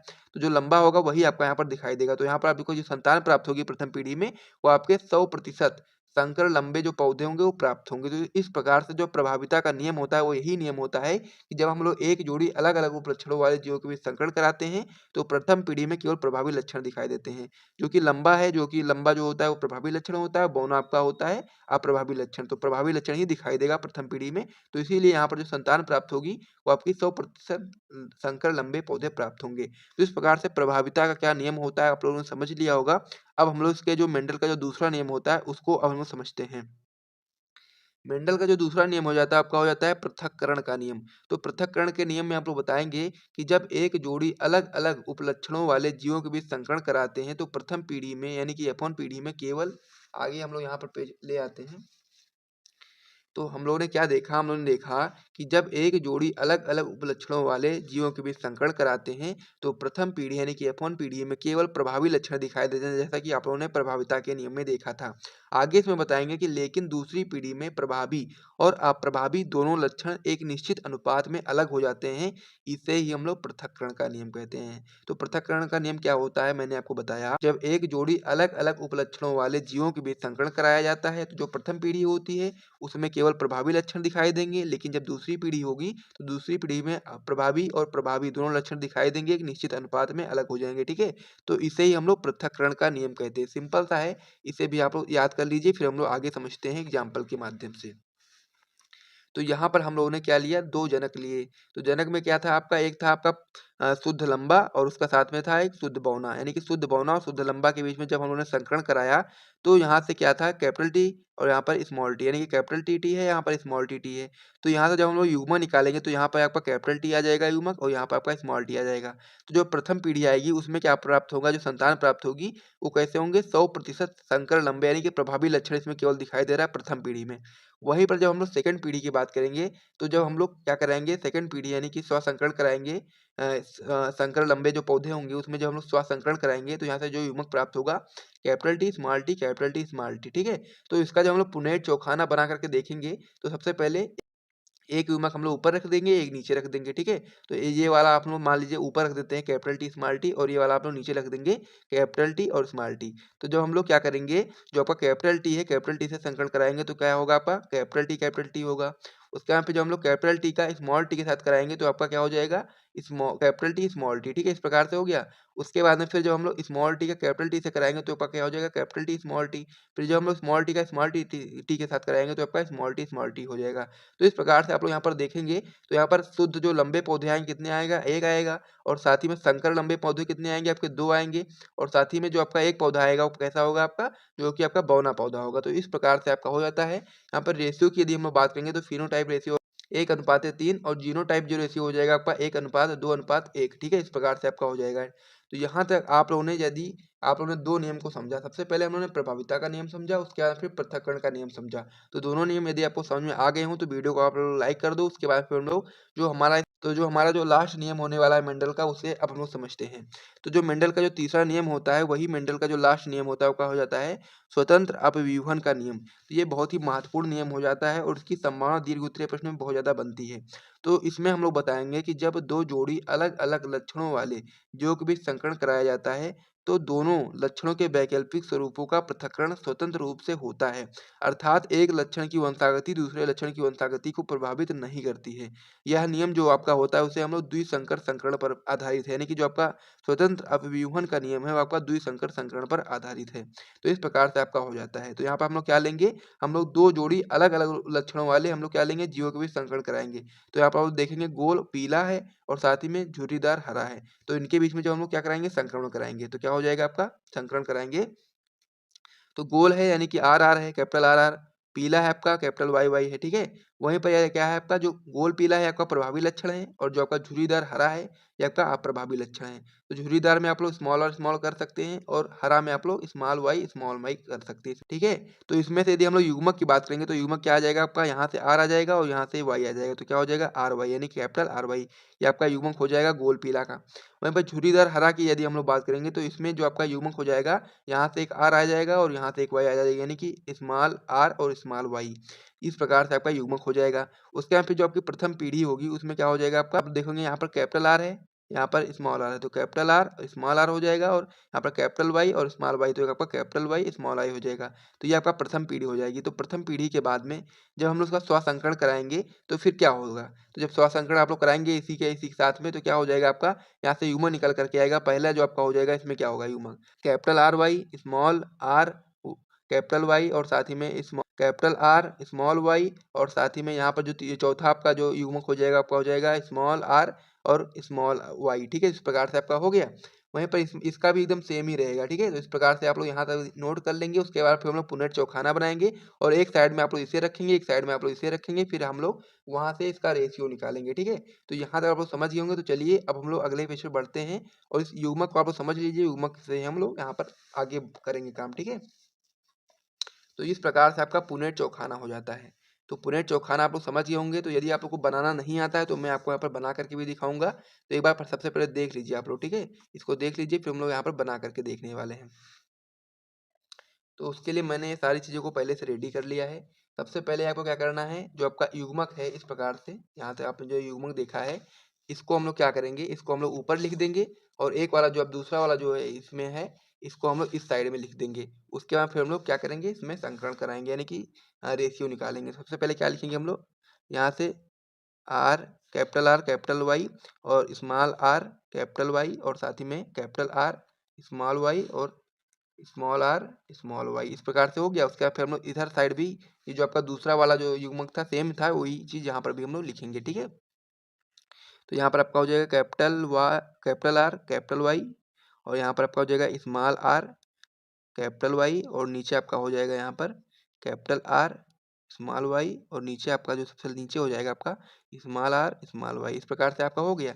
अब इसका हम लोग इससे करेंगे तो क्या हो जाएगा, आपका हो जाएगा कैपिटल आर कैपिटल वाई, इस प्रकार से आपका हो गया। उसका फिर इसका इससे कराएंगे तो क्या हो जाएगा आपका कैपिटल आर स्मॉल आर और उसका फिर आपका कैपिटल वाई, इस प्रकार से आपका हो गया। उसका फिर इसका हम लोग इससे कराएंगे तो क्या हो जाएगा आपका कैपिटल आर उसका फिर आपका कैपिटल वाई स्मॉल वाई, इस प्रकार से आपका होगा। फिर इसका हम लोग इससे कराएंगे, फिर आपका हो जाएगा कैपिटल आर स्मॉल आर और फिर आपका हो जाएगा कैपिटल वाई स्मॉल वाई, इस प्रकार से आपका हो गया। उसका फिर हम लोग इसका इससे कराएंगे, फिर इसी प्रकार से इसको भी इसी प्रकार से कराएंगे, फिर नीचे वाले को भी इसी प्रकार से कराएंगे, फिर आपका पूर्ण चौखाना जो होगा पूरी कंप्लीट हो जाएगा। तो जब हम लोग इसको इससे कराएंगे तो क्या हो जाएगा आपका कैपिटल आर स्मॉल आर और कैपिटल वाई, इस प्रकार से आपका हो गया। उसके बाद फिर इसको हम लोग इससे कराएंगे तो फिर आपका हो जाएगा स्मॉल आर कैपिटल वाई, फिर इसको हम लोग इससे कराएंगे कैपिटल आर स्मॉल आर और आपका कैपिटल वाई और स्मॉल वाई, फिर हम लोग इसको इससे कराएंगे तो आपका हो जाएगा स्मॉल आर कैपिटल वाई और स्मॉल वाई, इस प्रकार से आपका हो जाएगा, ठीक है। फिर हम लोग इसको यहाँ कराएंगे, सेम चीज़ इसी प्रकार से आपको करना है, ठीक है। यहाँ पर आपका हो जाएगा कैपिटल आर और आपका यहाँ पर स्मॉल कैपिटल वाई और स्मॉल वाई, फिर इसको हम लोग इससे कराएंगे capital R small R capital Y small Y, इसको इससे कराएंगे तो कैपिटल आर स्मॉल वाई, इसको इससे कराएंगे तो आपका कैपिटल आर स्मॉल वाई, फिर हम लोग इसको यहाँ से कराएंगे तो क्या हो जाएगा आपका कैपिटल आर स्मॉल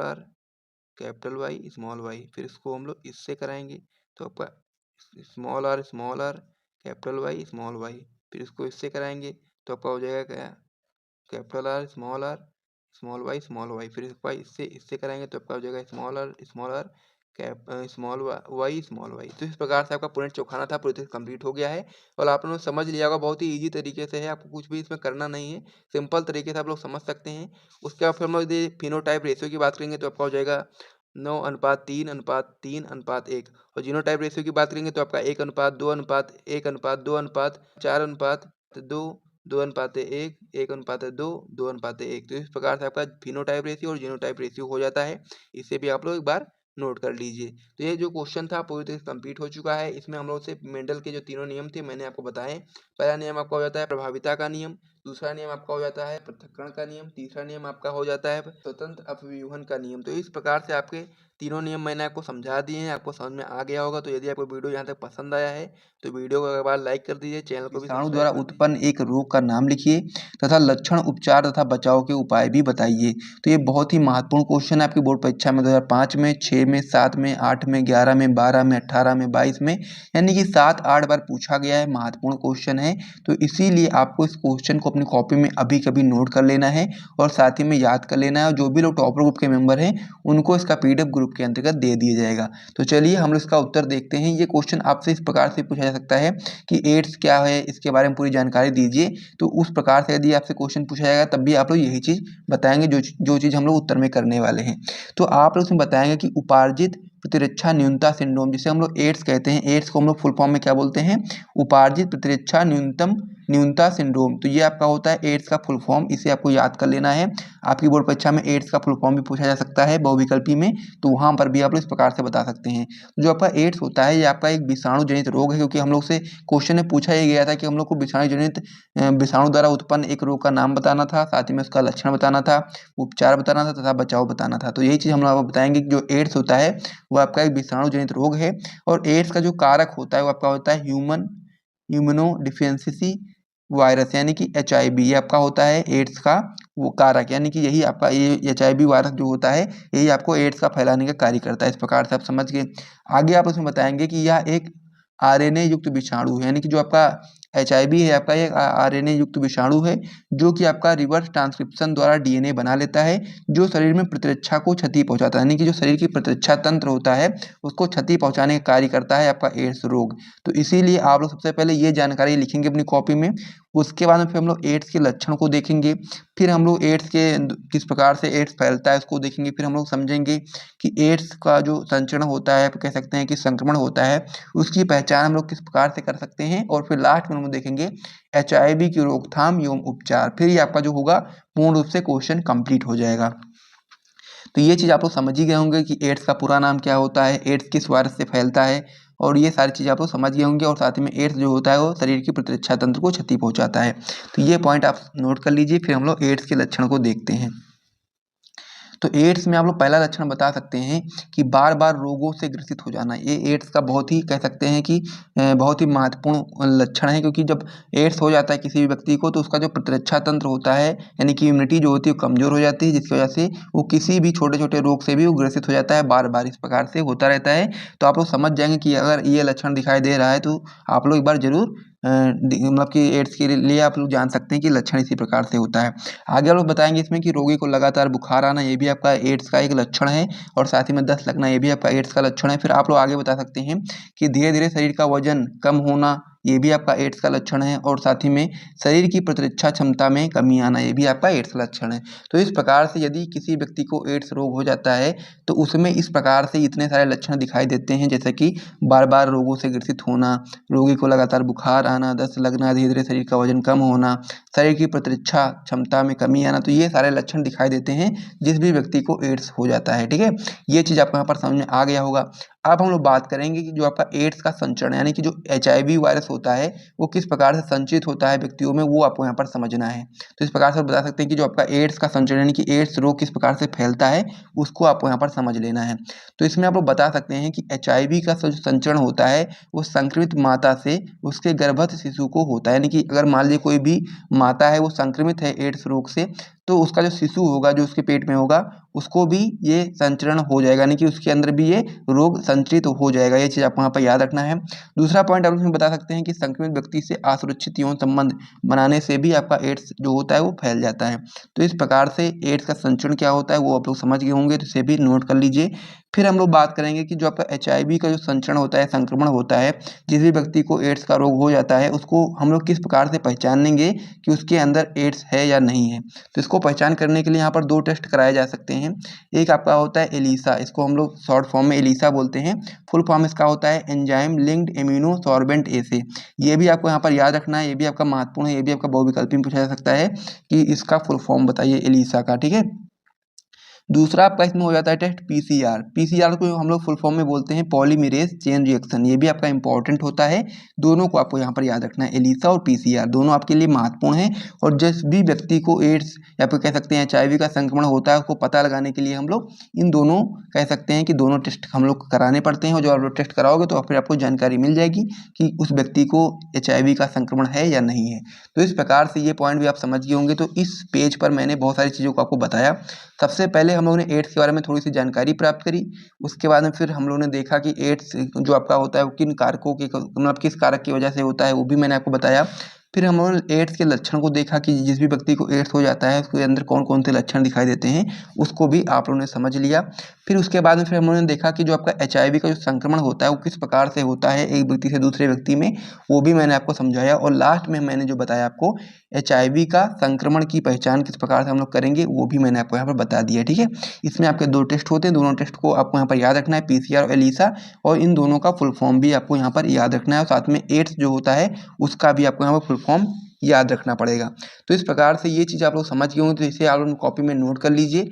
फिर हम लोग अगले पेज पे बढ़ेंगे और इसमें जो 2 पॉइंट यहाँ पर बच गए थे, यहाँ पर आपको बताना था उपचार तथा बचाव, ठीक है। इन दोनों के उपाय हम लोग समझेंगे कि जो आपका एड्स होता है या HIV होता है इसकी रोकथाम हम लोग किस प्रकार से कर सकते हैं, और यदि किसी व्यक्ति को हो जाता है तो उसका उपचार किस प्रकार से किया जा सकता है। तो ये चीज़ हम लोग यहाँ पर समझने वाले हैं।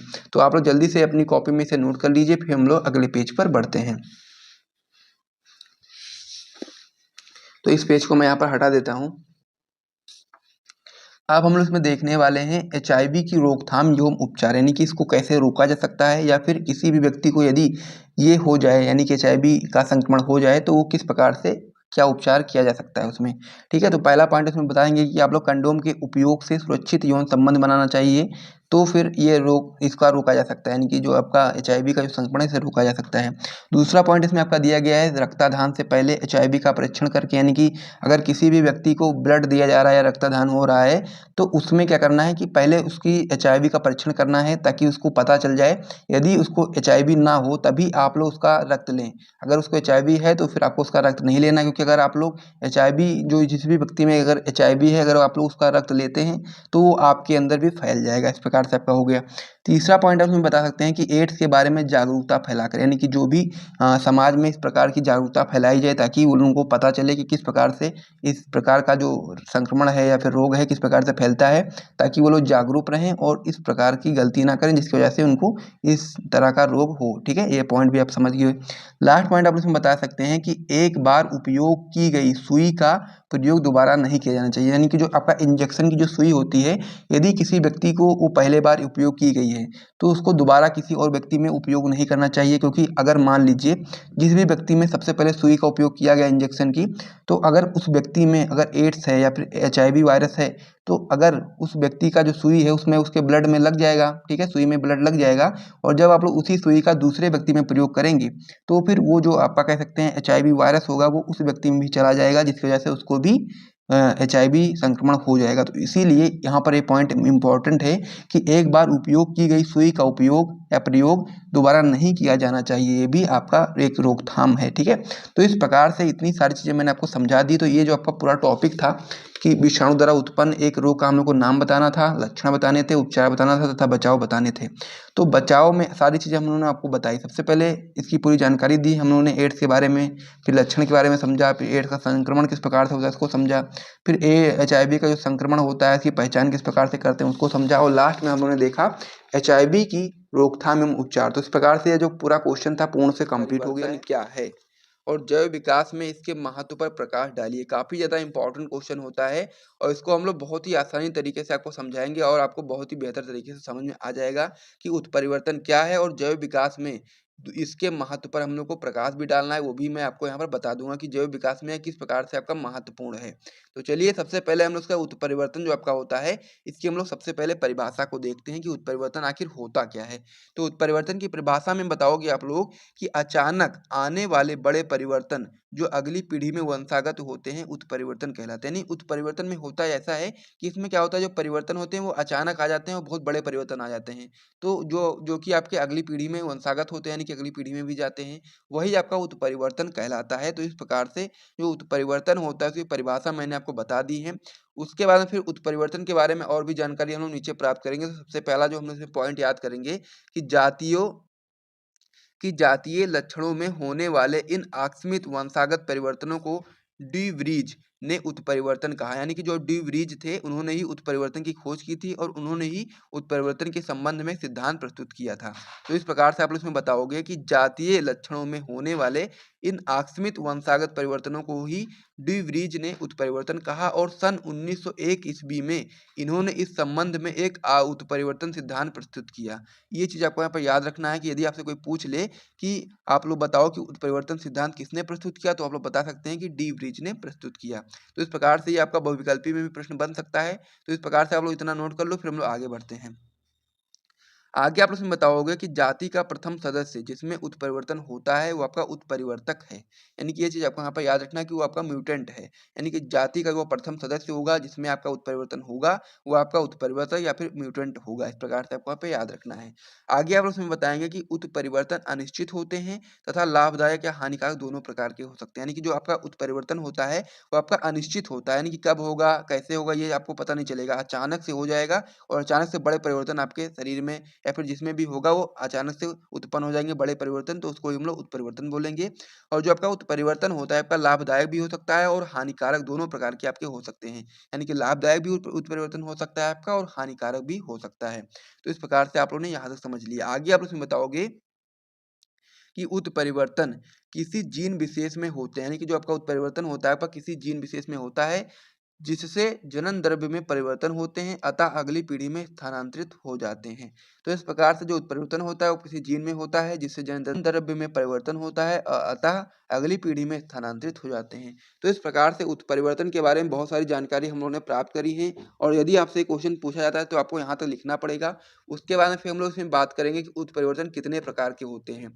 तो उत्परिवर्तन आपके 3 प्रकार के होते हैं, जिसमें आपका पहला होता है जीन उत्परिवर्तन, जिसे हम लोग इंग्लिश में बोलते हैं जीन म्यूटेशन। और दूसरा आपका इसमें हो जाता है गुणसूत्र उत्परिवर्तन, जिसे हम लोग इंग्लिश में बोलते हैं क्रोमोसोमल म्यूटेशन। और इसमें जो आपका लास्ट होता है आपका हो जाता है गुणसूत्र समूह उत्परिवर्तन। इसको हम लोग इंग्लिश में बोलते हैं जीनोमैटिक म्यूटेशन। तो इस प्रकार से उत्परिवर्तन के 3 प्रकार होते हैं। मैंने आपको तीनों प्रकारों के बारे में बता दिया है, तो इसे भी आप लोगों ने कॉपी में नोट कर लो। और ये अगर क्वेश्चन आपकी बोर्ड परीक्षा में आता है तो आपको सबसे पहले उत्परिवर्तन की परिभाषा लिखनी है और उसके बाद फिर ये सारी जानकारी भी आपको बतानी पड़ेगी। उसके बाद में आप लोग लिखोगे इसमें उत्परिवर्तन के 3 प्रकार और तीनों प्रकारों के बारे में आप लोग इस प्रकार से बता सकते हो। क्योंकि ये आपका दीर्घ उत्तरीय प्रश्न का क्वेश्चन है तो इतनी सारी चीज़ें आपको लिखनी ही पड़ेंगी, तभी आपको पूरे मार्क्स मिलेंगे। तो इतनी सारी चीज़ आप लोग समझ गए होंगे। अब हम तो इसमें अगला क्वेश्चन जो पूछा गया था, पहला तो पूछा गया था कि उत्परिवर्तन क्या है और दूसरा इसमें पूछा गया था कि जैव विकास में इसके महत्व पर प्रकाश डालिए। तो उत्परिवर्तन क्या है मैंने पूरा आपको डिटेल में समझा दिया है। अब हम लोग जैव विकास में इसके महत्व पर बात करेंगे, यानी कि जो आपका उत्परिवर्तन होता है उसका जैव विकास में किस प्रकार से महत्वपूर्ण होता है उसको हम लोग अब समझेंगे। तो इसमें आप लोग आगे बताओगे कि जैव विकास की क्रियाविधि में उत्परिवर्तन का महत्व, क्योंकि जैव विकास जो होता है यानी कि जीवों का विकास, उसमें आपका उत्परिवर्तन का महत्वपूर्ण रोल होता है। तो इसको किस प्रकार से आइए समझते हैं।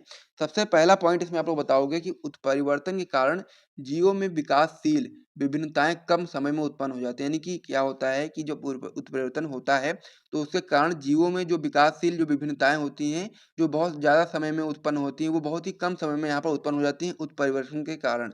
तो इस प्रकार से जो पहला पॉइंट हो जाता है वो जैव विकास के लिए काफ़ी ज़्यादा इंपॉर्टेंट हो जाता है। तो मैंने आपको इसे बता दिया, इसे आप अपनी कॉपी में नोट कर लो। एक बार मैं फिर से रिपीट कर देता हूँ कि उत्परिवर्तन के कारण जीवों में विकासशील विभिन्नताएं जो आपकी होती हैं वो बहुत ही कम समय में उत्पन्न हो जाती हैं। क्योंकि आपको पता ही था कि जो उत्परिवर्तन की परिभाषा मैंने आपको बताया ही था कि अचानक होने वाले जो बड़े परिवर्तन होते हैं उसे हम लोग उत्परिवर्तन बोलते हैं। बोलते हैं। तो इसी वजह से हम लोग बता सकते हैं कि जीवों में विकासशील जो विभिन्नताएं होती हैं बहुत कम समय में उत्पन्न हो जाती हैं उत्परिवर्तन के कारण। तो पहला पॉइंट आप समझ गए होंगे। अब हम लोग इसके अगले पॉइंट की ओर बढ़ते हैं।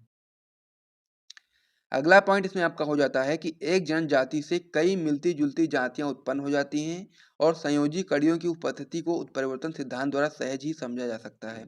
यानी कि जो आपका उत्परिवर्तन होता है इसकी सहायता से एक जनजाति से कई मिलती जुलती जातियां उत्पन्न हो जाती हैं और संयोजी कड़ियों की उपस्थिति को ही हम लोग उत्परिवर्तन सिद्धांत द्वारा सहज ही समझा जा सकता है। तो इस प्रकार से 2 पॉइंट आपके यहाँ पर हो गए। तीसरे पॉइंट में आप लोग यहाँ पर बताओगे कि कृत्रिम उत्परिवर्तन द्वारा अनेक उन्नत फसलों की प्रजातियां तैयार की गई हैं। यानी कि इसको हम लोग आगे बढ़ेंगे और आगे पेश में समझेंगे। सबसे पहले हम लोग इसमें क्या देखा कि जो आपका कृत्रिम उत्परिवर्तन होता है उसके द्वारा हम लोगों ने अनेक उन्नत फसलों की प्रजातियां तैयार की गई हैं। जैसे कि आपका हो गया गामा जो किरणें होती हैं कि गामा किरणों की सहायता से जो गेहूं की सोनारा 64 होती है और सरबती 64 किस्में होती हैं उसको तैयार किया गया। और साथ ही में आपका काल्विसिन नामक रसायन से आपका गेंदा जीनिया आदि के बड़े पुष्प वाले पादप आदि प्राप्त किए गए। यानी कि जिन उत्परिवर्तन के कारण ये सारी चीजें संभव हो पाई हैं। तो इसे भी आप अपनी कॉपी में नोट कर लीजिए। आपका तीसरा पॉइंट हो जाता है। अब इसमें जो हमारा लास्ट पॉइंट हो जाता है वो आपका होता है लघु परिवर्तन जैव विकास के लिए महत्वपूर्ण माने जाते हैं। यानी कि इसमें जो आपका चौथा पॉइंट हो जाता है जैव विकास की क्रियाविधि में उत्परिवर्तन के महत्व का, वो आपका हो जाता है कि लघु परिवर्तन जैव विकास के लिए महत्वपूर्ण माने जाते हैं क्योंकि इनसे पूर्वज तथा नई जाति के बीच की अवस्थाएं जैसे कि प्रजाति तथा उपजाति के बनने के कारण ज्ञात हो जाते हैं। ये बहुत ही महत्वपूर्ण पॉइंट होता है आपका उत्परिवर्तन का। तो इसे भी आप अपनी कॉपी में नोट करेंगे। एक बार मैं फिर से रिपीट कर देता हूँ कि लघु परिवर्तन जैव विकास के लिए महत्वपूर्ण माने जाते हैं क्योंकि इनसे पूर्वज तथा नई जाति के बीच की जो अवस्थाएं होती हैं जैसे कि प्रजाति तथा उपजाति ये बनने के कारण ज्ञात हो जाते हैं। यानी किस प्रकार से उनमें बनने का कारण होता है, विभिन्नताएं होती हैं, वो हम लोग को यहाँ से पता चल जाता है। तो इस प्रकार से ये जो आपका क्वेश्चन था वो होने वाला है कि अवशेषी अंग क्या है। मनुष्य के 4 अवशेषी अंगों का उल्लेख कीजिए। ये किस प्रकार जैव विकास को प्रमाणित करते हैं। काफी महत्वपूर्ण क्वेश्चन होता है आपके बोर्ड एग्जाम के लिए।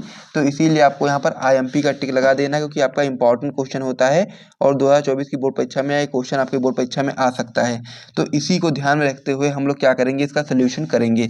तो हमसे क्वेश्चन में पूछा गया है कि अवशेषी अंग क्या होता है और साथ ही में हम लोग को ये भी बताना है कि मनुष्य के 4 अवशेषी अंगों का हम लोग को उल्लेख भी करना है। यानी कि हम लोग को सबसे पहले ये बताना है कि अवशेषी अंग क्या होता है, उसके बाद में फिर हम लोग बताएंगे कि मनुष्य में 4 अवशेषी अंगों को हम लोग उल्लेख करेंगे। इस प्रकार से आप लोग समझ गए होंगे। तो ये हम लोग इसका उत्तर इस प्रकार से बताएंगे कि ऐसे अंग जो पहले कार्य किया करते थे परंतु अब केवल अवशेष के रूप में रह गए हों अवशेषी अंग कहलाते हैं। यानी कहने का मतलब ये है कि जो कुछ अंग ऐसे हैं शरीर में हमारे जो कि पहले के समय में कार्य किया करते थे लेकिन फिलहाल वो कार्य करना बंद कर चुके हैं तो उन्हें हम लोग अवशेषी अंग बोलते हैं। ठीक है, परंतु अब केवल अवशेष के रूप में रह गए हों तो उसे ही हम लोग अवशेषी अंग बोलते हैं। अब अवशेषी अंगों का जैव विकास में महत्वपूर्ण प्रमाण है। यानी कि जो आपका अवशेषी अंग है उनका जैव विकास में महत्वपूर्ण प्रमाण है जिनमें से कुछ मुख्य हैं। तो हम लोग अब क्या करेंगे, अब हम लोग मनुष्य के जो 4 अवशेषी अंगों का उल्लेख है उसे हम लोग करेंगे। तो सबसे पहले नंबर पे आपका आता है कृमि रूप परिशेषिका। तो कृमि रूप परिशेषिका क्या होता है, तो इसमें हम लोग बताएंगे कि यह शाकाहारी जीवों में होती है। इसके द्वारा सेल्यूलोज का पाचन होता है परंतु मनुष्य के पूर्वज शाकाहारी प्राणी थे लेकिन सेल्यूलोज की कमी होने के कारण यह एक अवशेषी अंग के रूप में रह गया। यानी कि जो आपका कृमि रूप परिशेषिका था ये पहले यूज में होता था लेकिन अब ये आपका एक अवशेषी अंग के रूप में ही रह गया है। तो इस प्रकार से जो आपका पहला पॉइंट था आपका अवशेषी अंगों का वो आपका कंप्लीट हो चुका है। तो इसे आप लोग अपनी कॉपी में नोट कर लो। उसके बाद फिर हम लोग दूसरे पॉइंट की ओर बढ़ते हैं। इसमें हमारा जो अगला पॉइंट हो जाता है अवशेषी अंग का वो आपका हो जाता है निमेषक पटल। तो निमेषक पटल क्या होता है इसे भी समझ लीजिए। तो इसमें आप लोग बताएंगे कि यह मनुष्य के नेत्र के भीतर पाई जाती है लेकिन यह मानव के लिए अनुपयोगी है परंतु मेढक पक्षी आदि के लिए उपयोगी। यानी कि जो निमेषक पटल है वो आपका मनुष्य के नेत्र के भीतर पाई जाती है लेकिन वह एक अवशेषी अंग है क्योंकि मनुष्य के लिए यह आपका अनुपयोगी यानी कि इसका कोई भी उपयोग नहीं है। वहीं पर यदि हम लोग मेढक और पक्षी की बात करें तो उनके लिए निमेषक पटल जो है आपका उपयोगी है। तो इस प्रकार से निमेषक पटल भी आपका एक अवशेषी अंग है। तो इसे भी आप लोगों ने कॉपी में नोट कर लो। तो यहाँ तक आपके 2 महत्वपूर्ण आपके अवशेषी अंग कंप्लीट हो चुके हैं। अब हम लोग अगले जो आपका अवशेषी अंग है उसको हम लोग ध्यान देते हैं। इसमें हमारा जो अगला अवशेषीय अंग हो जाता है वो आपका हो जाता है अक्लदांत। तो अक्लदांत क्या होता है, तो उसमें आप लोग बताएंगे कि यह मनुष्य में तृतीय मोलर दंत की उपस्थिति होती है। ये एक अवशेषी अंग के रूप में होते हैं, यानी कि जो अक्लदांत होता है वो मनुष्य में एक अवशेषी अंग के रूप में होते हैं। तो इस प्रकार से ये पॉइंट भी आपका कंप्लीट हो चुका है।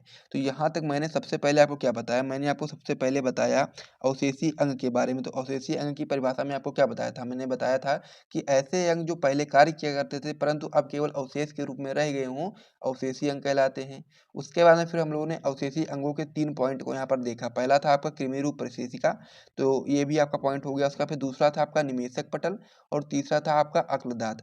आगे हम लोग एक पॉइंट में बता सकते हैं कि कीवी और शुतुरमुर्ग ऐसे पक्षी हैं जिनके पंख तो होते हैं परंतु उनमें उड़ने की क्षमता नहीं होती है।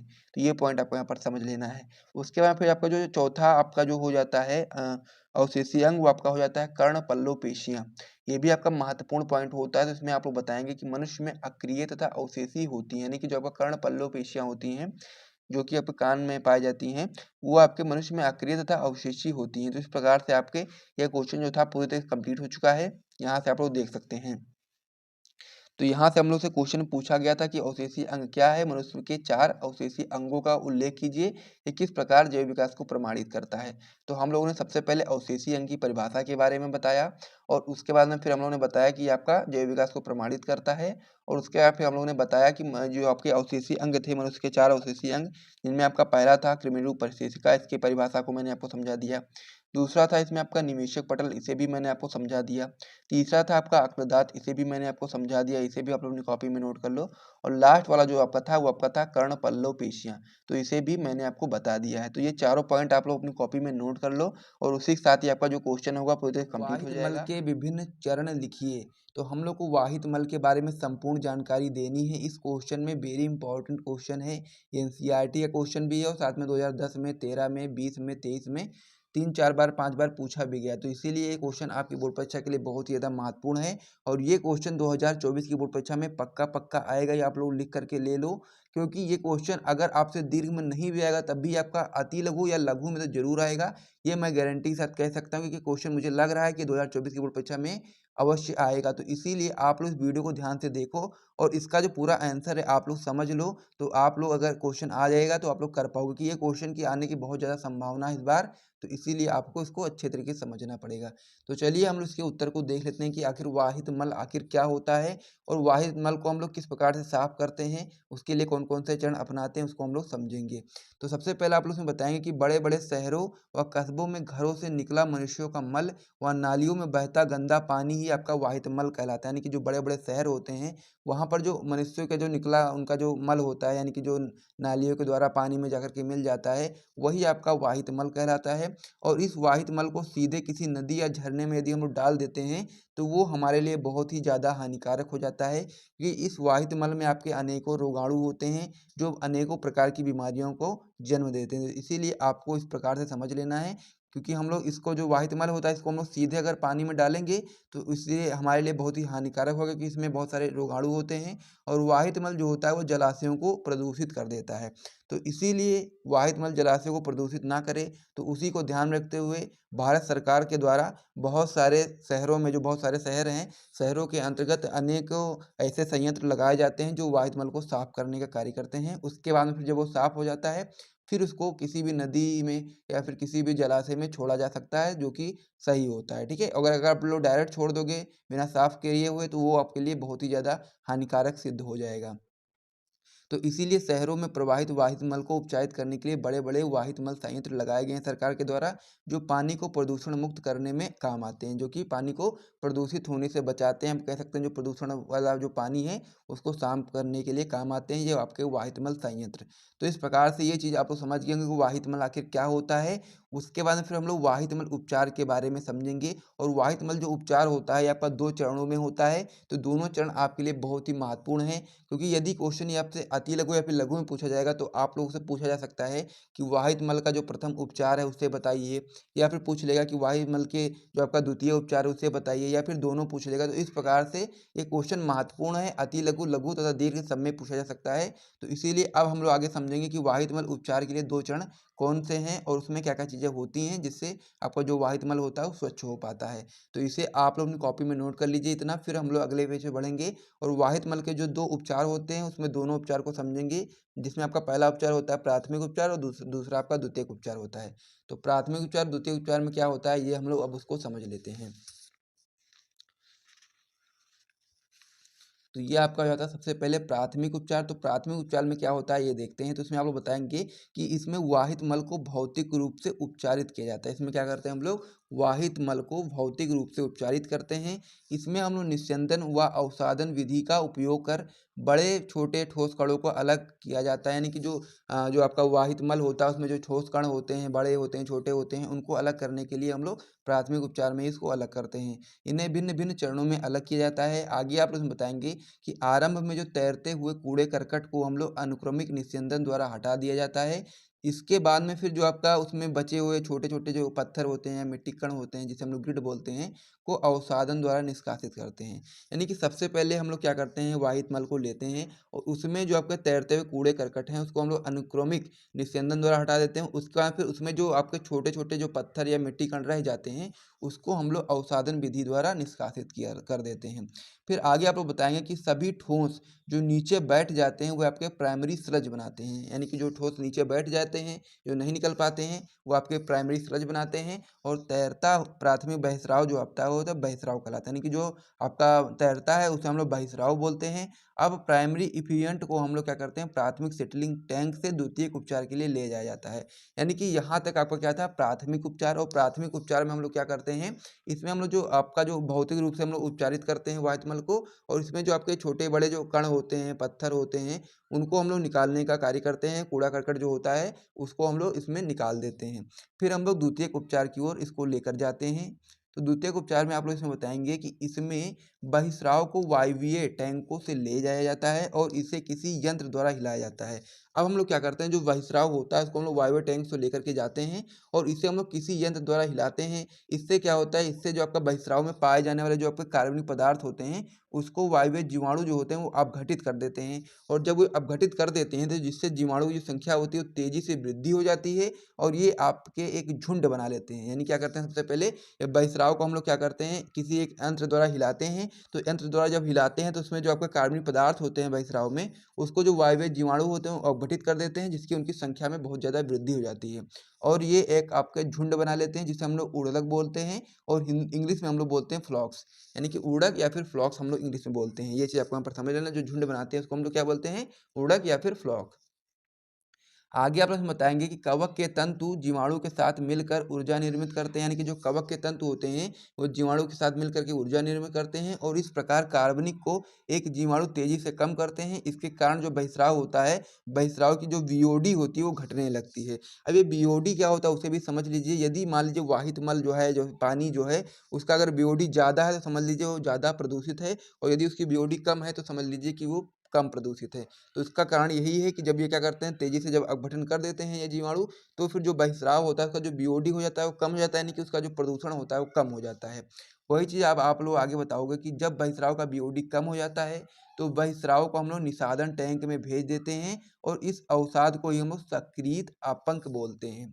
तो इस प्रकार से यहाँ तक आप लोगों ने समझ लिया। अब बस अब थोड़ा सा और भाई बचा है, ज़्यादा नहीं बचा है। अब आगे आप हमें बताएंगे कि वायवीय टैंक में थोड़े से हम लोग क्या करते हैं, सक्रिय अपंक को हम लोग भेजते हैं और यह जो आपका होता है, आपका निवेश द्रव्य की भांति कार्य करता है और बचे हुए जो सक्रिय अपंक होता है उसको हम लोग वायवीय टैंक में प्रवेश करा देते हैं और अवायवीय जो आपके जीवाणु होते हैं वो अपंक को विघटित करने का कार्य करते हैं, जिससे क्या होता है, मीथेन, हाइड्रोजन सल्फाइड व CO2 गैस अपघटन से प्राप्त होती है और इसे हम लोग क्या बोलते हैं, बायोगैस या फिर गोबर गैस बोलते हैं। यह आपका बन जाता है इसके समाप्ति के साथ ही।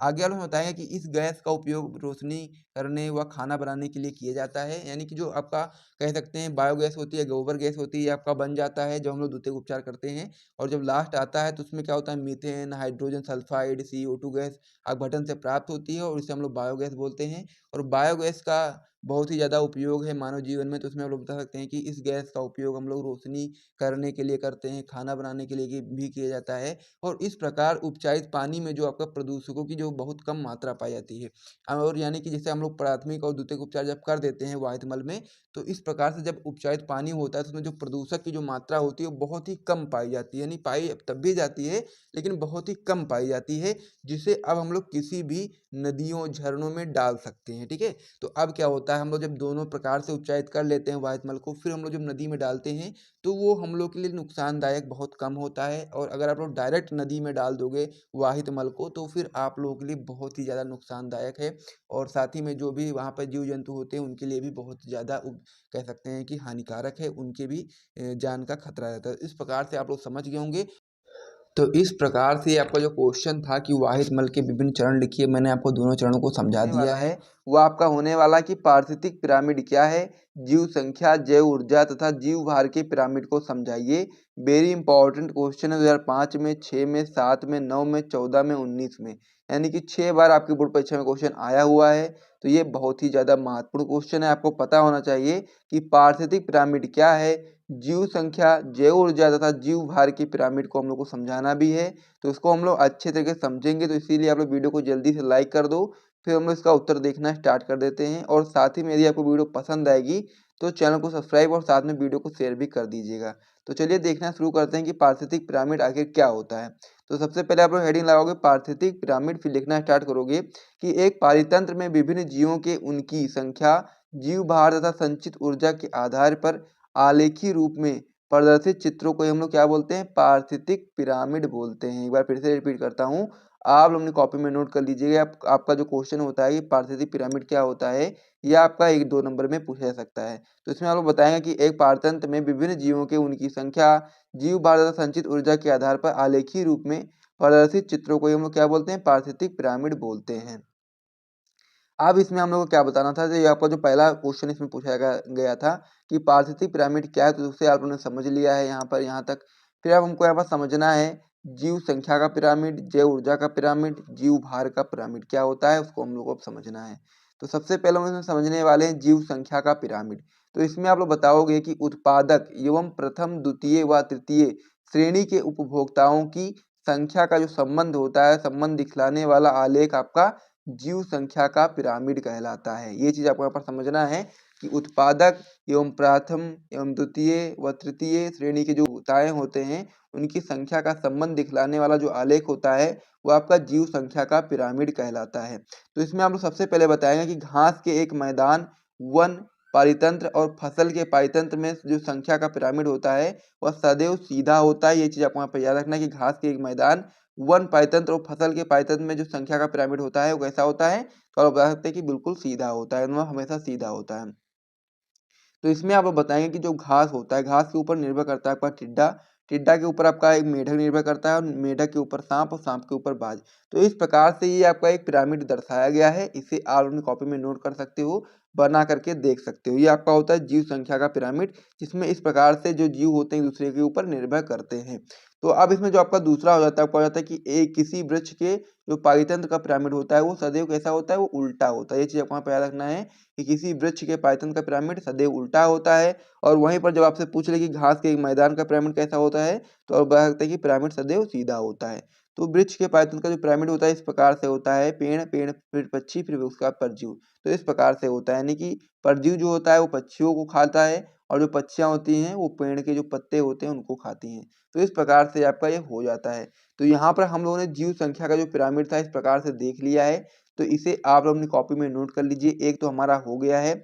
अब हमारा इसमें बचा हुआ है जैव ऊर्जा का पिरामिड, और साथ ही में आपका बचा हुआ है जीव भार का पिरामिड। तो इसे आप अपनी कॉपी में नोट कर लीजिए। फिर हम लोग अगले पेज पर बढ़ते हैं और उसको भी समझ लेते हैं। और साथ ही में यदि आपको यहाँ से वीडियो पसंद आए तो वीडियो को लाइक और चैनल को सब्सक्राइब करना बिल्कुल भी मत भूलिएगा। तो चलिए अब हम लोग अपने अगले पेज पर बढ़ते हैं, और अगले जो आपके 2 टॉपिक बचे हैं उसको भी हम लोग यहाँ पर समझना स्टार्ट कर देते हैं।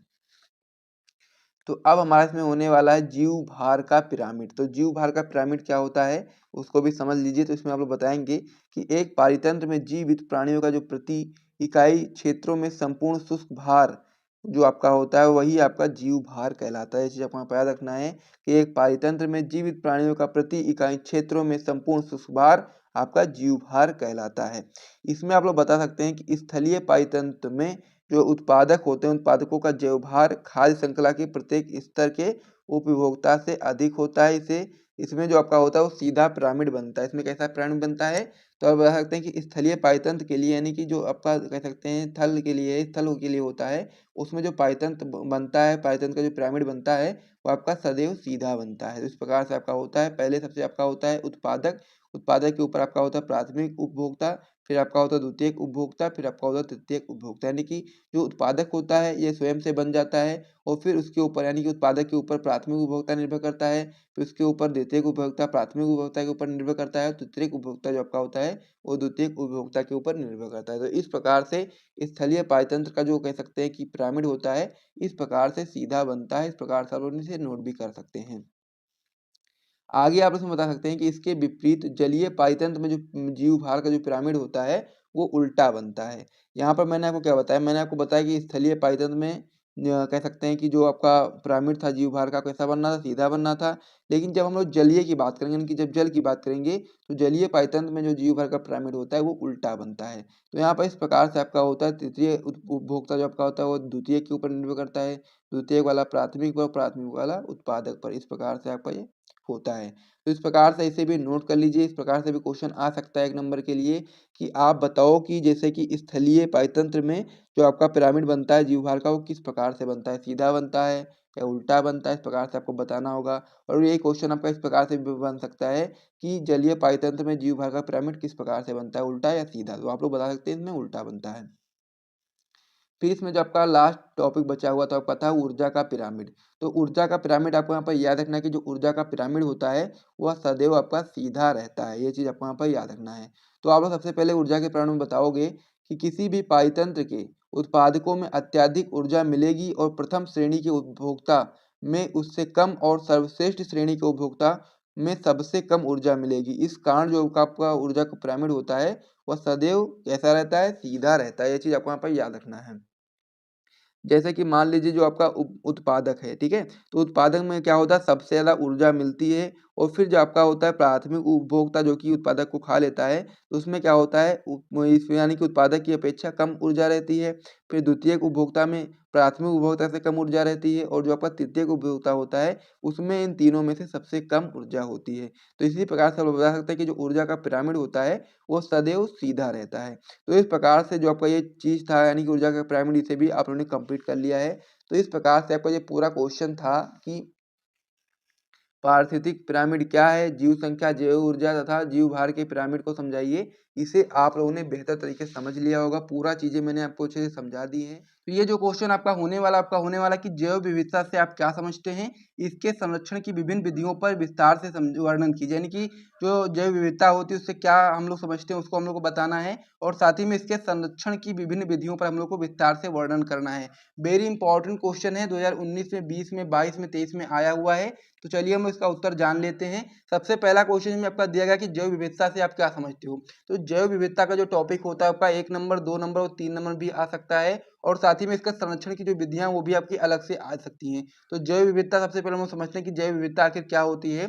तो आप लोग बताओगे कि किसी भी पारिस्थितिक तंत्र अथवा जीवों में पारस्परिक निर्भरता तथा अंतःक्रियाएं करते हुए पादप जंतुओं व सूक्ष्म जीवों की विभिन्न जातियों का पाया जाना ही जैव विविधता कहलाता है। बहुत ही सिंपल सी परिभाषा, आप लोग इसे याद करेंगे। किसी भी पारिस्थितिक तंत्र अथवा जीवों में पारस्परिक निर्भरता तथा अंतःक्रियाएं करते हुए पादप जंतुओं व सूक्ष्म जीवों की जो विभिन्न जातियों का पाया जाना ही क्या होता है, जैव विविधता कहलाता है। और जैव विविधता शब्द का प्रयोग सर्वप्रथम रोजन ने किया था। अब ये क्वेश्चन जो आपका है कि जैव विविधता शब्द का सर्वप्रथम प्रयोग किसने किया था, ये आपका बहुविकल्पी में भी आ सकता है। तो इसको आपको याद रखना है कि रोजन ने सर्वप्रथम इसका प्रयोग किया था। तो इसी प्रकार से क्वेश्चन आपकी बोर्ड परीक्षा में बनते हैं। जैसा कि मैंने आपको एक पहला वाला क्वेश्चन बताया, तो ये आपका जो जैव विविधता है, केवल जैव विविधता आपका 2 नंबर में आ सकता है। फिर ये आपका जो बहुविकल्पी प्रश्न में आ सकता है कि जैव विविधता शब्द का सर्वप्रथम प्रयोग किसने किया, ये आपका बहुविकल्पी में आ सकता है। और जब हम लोग जैव विविधता के साथ साथ उसके संरक्षण की विधियों के बारे में बात करेंगे तो वो आपका पूरा दीर्घ उत्तरीय प्रश्न में आ सकता है। तो जैव विविधता तो आप समझ गए होंगे। अब हम लोग जैव विविधता का संरक्षण समझेंगे। तो इसमें आप लोग नीचे बताएंगे कि जैव विविधता का संरक्षण निम्न विधियों द्वारा किया जा सकता है।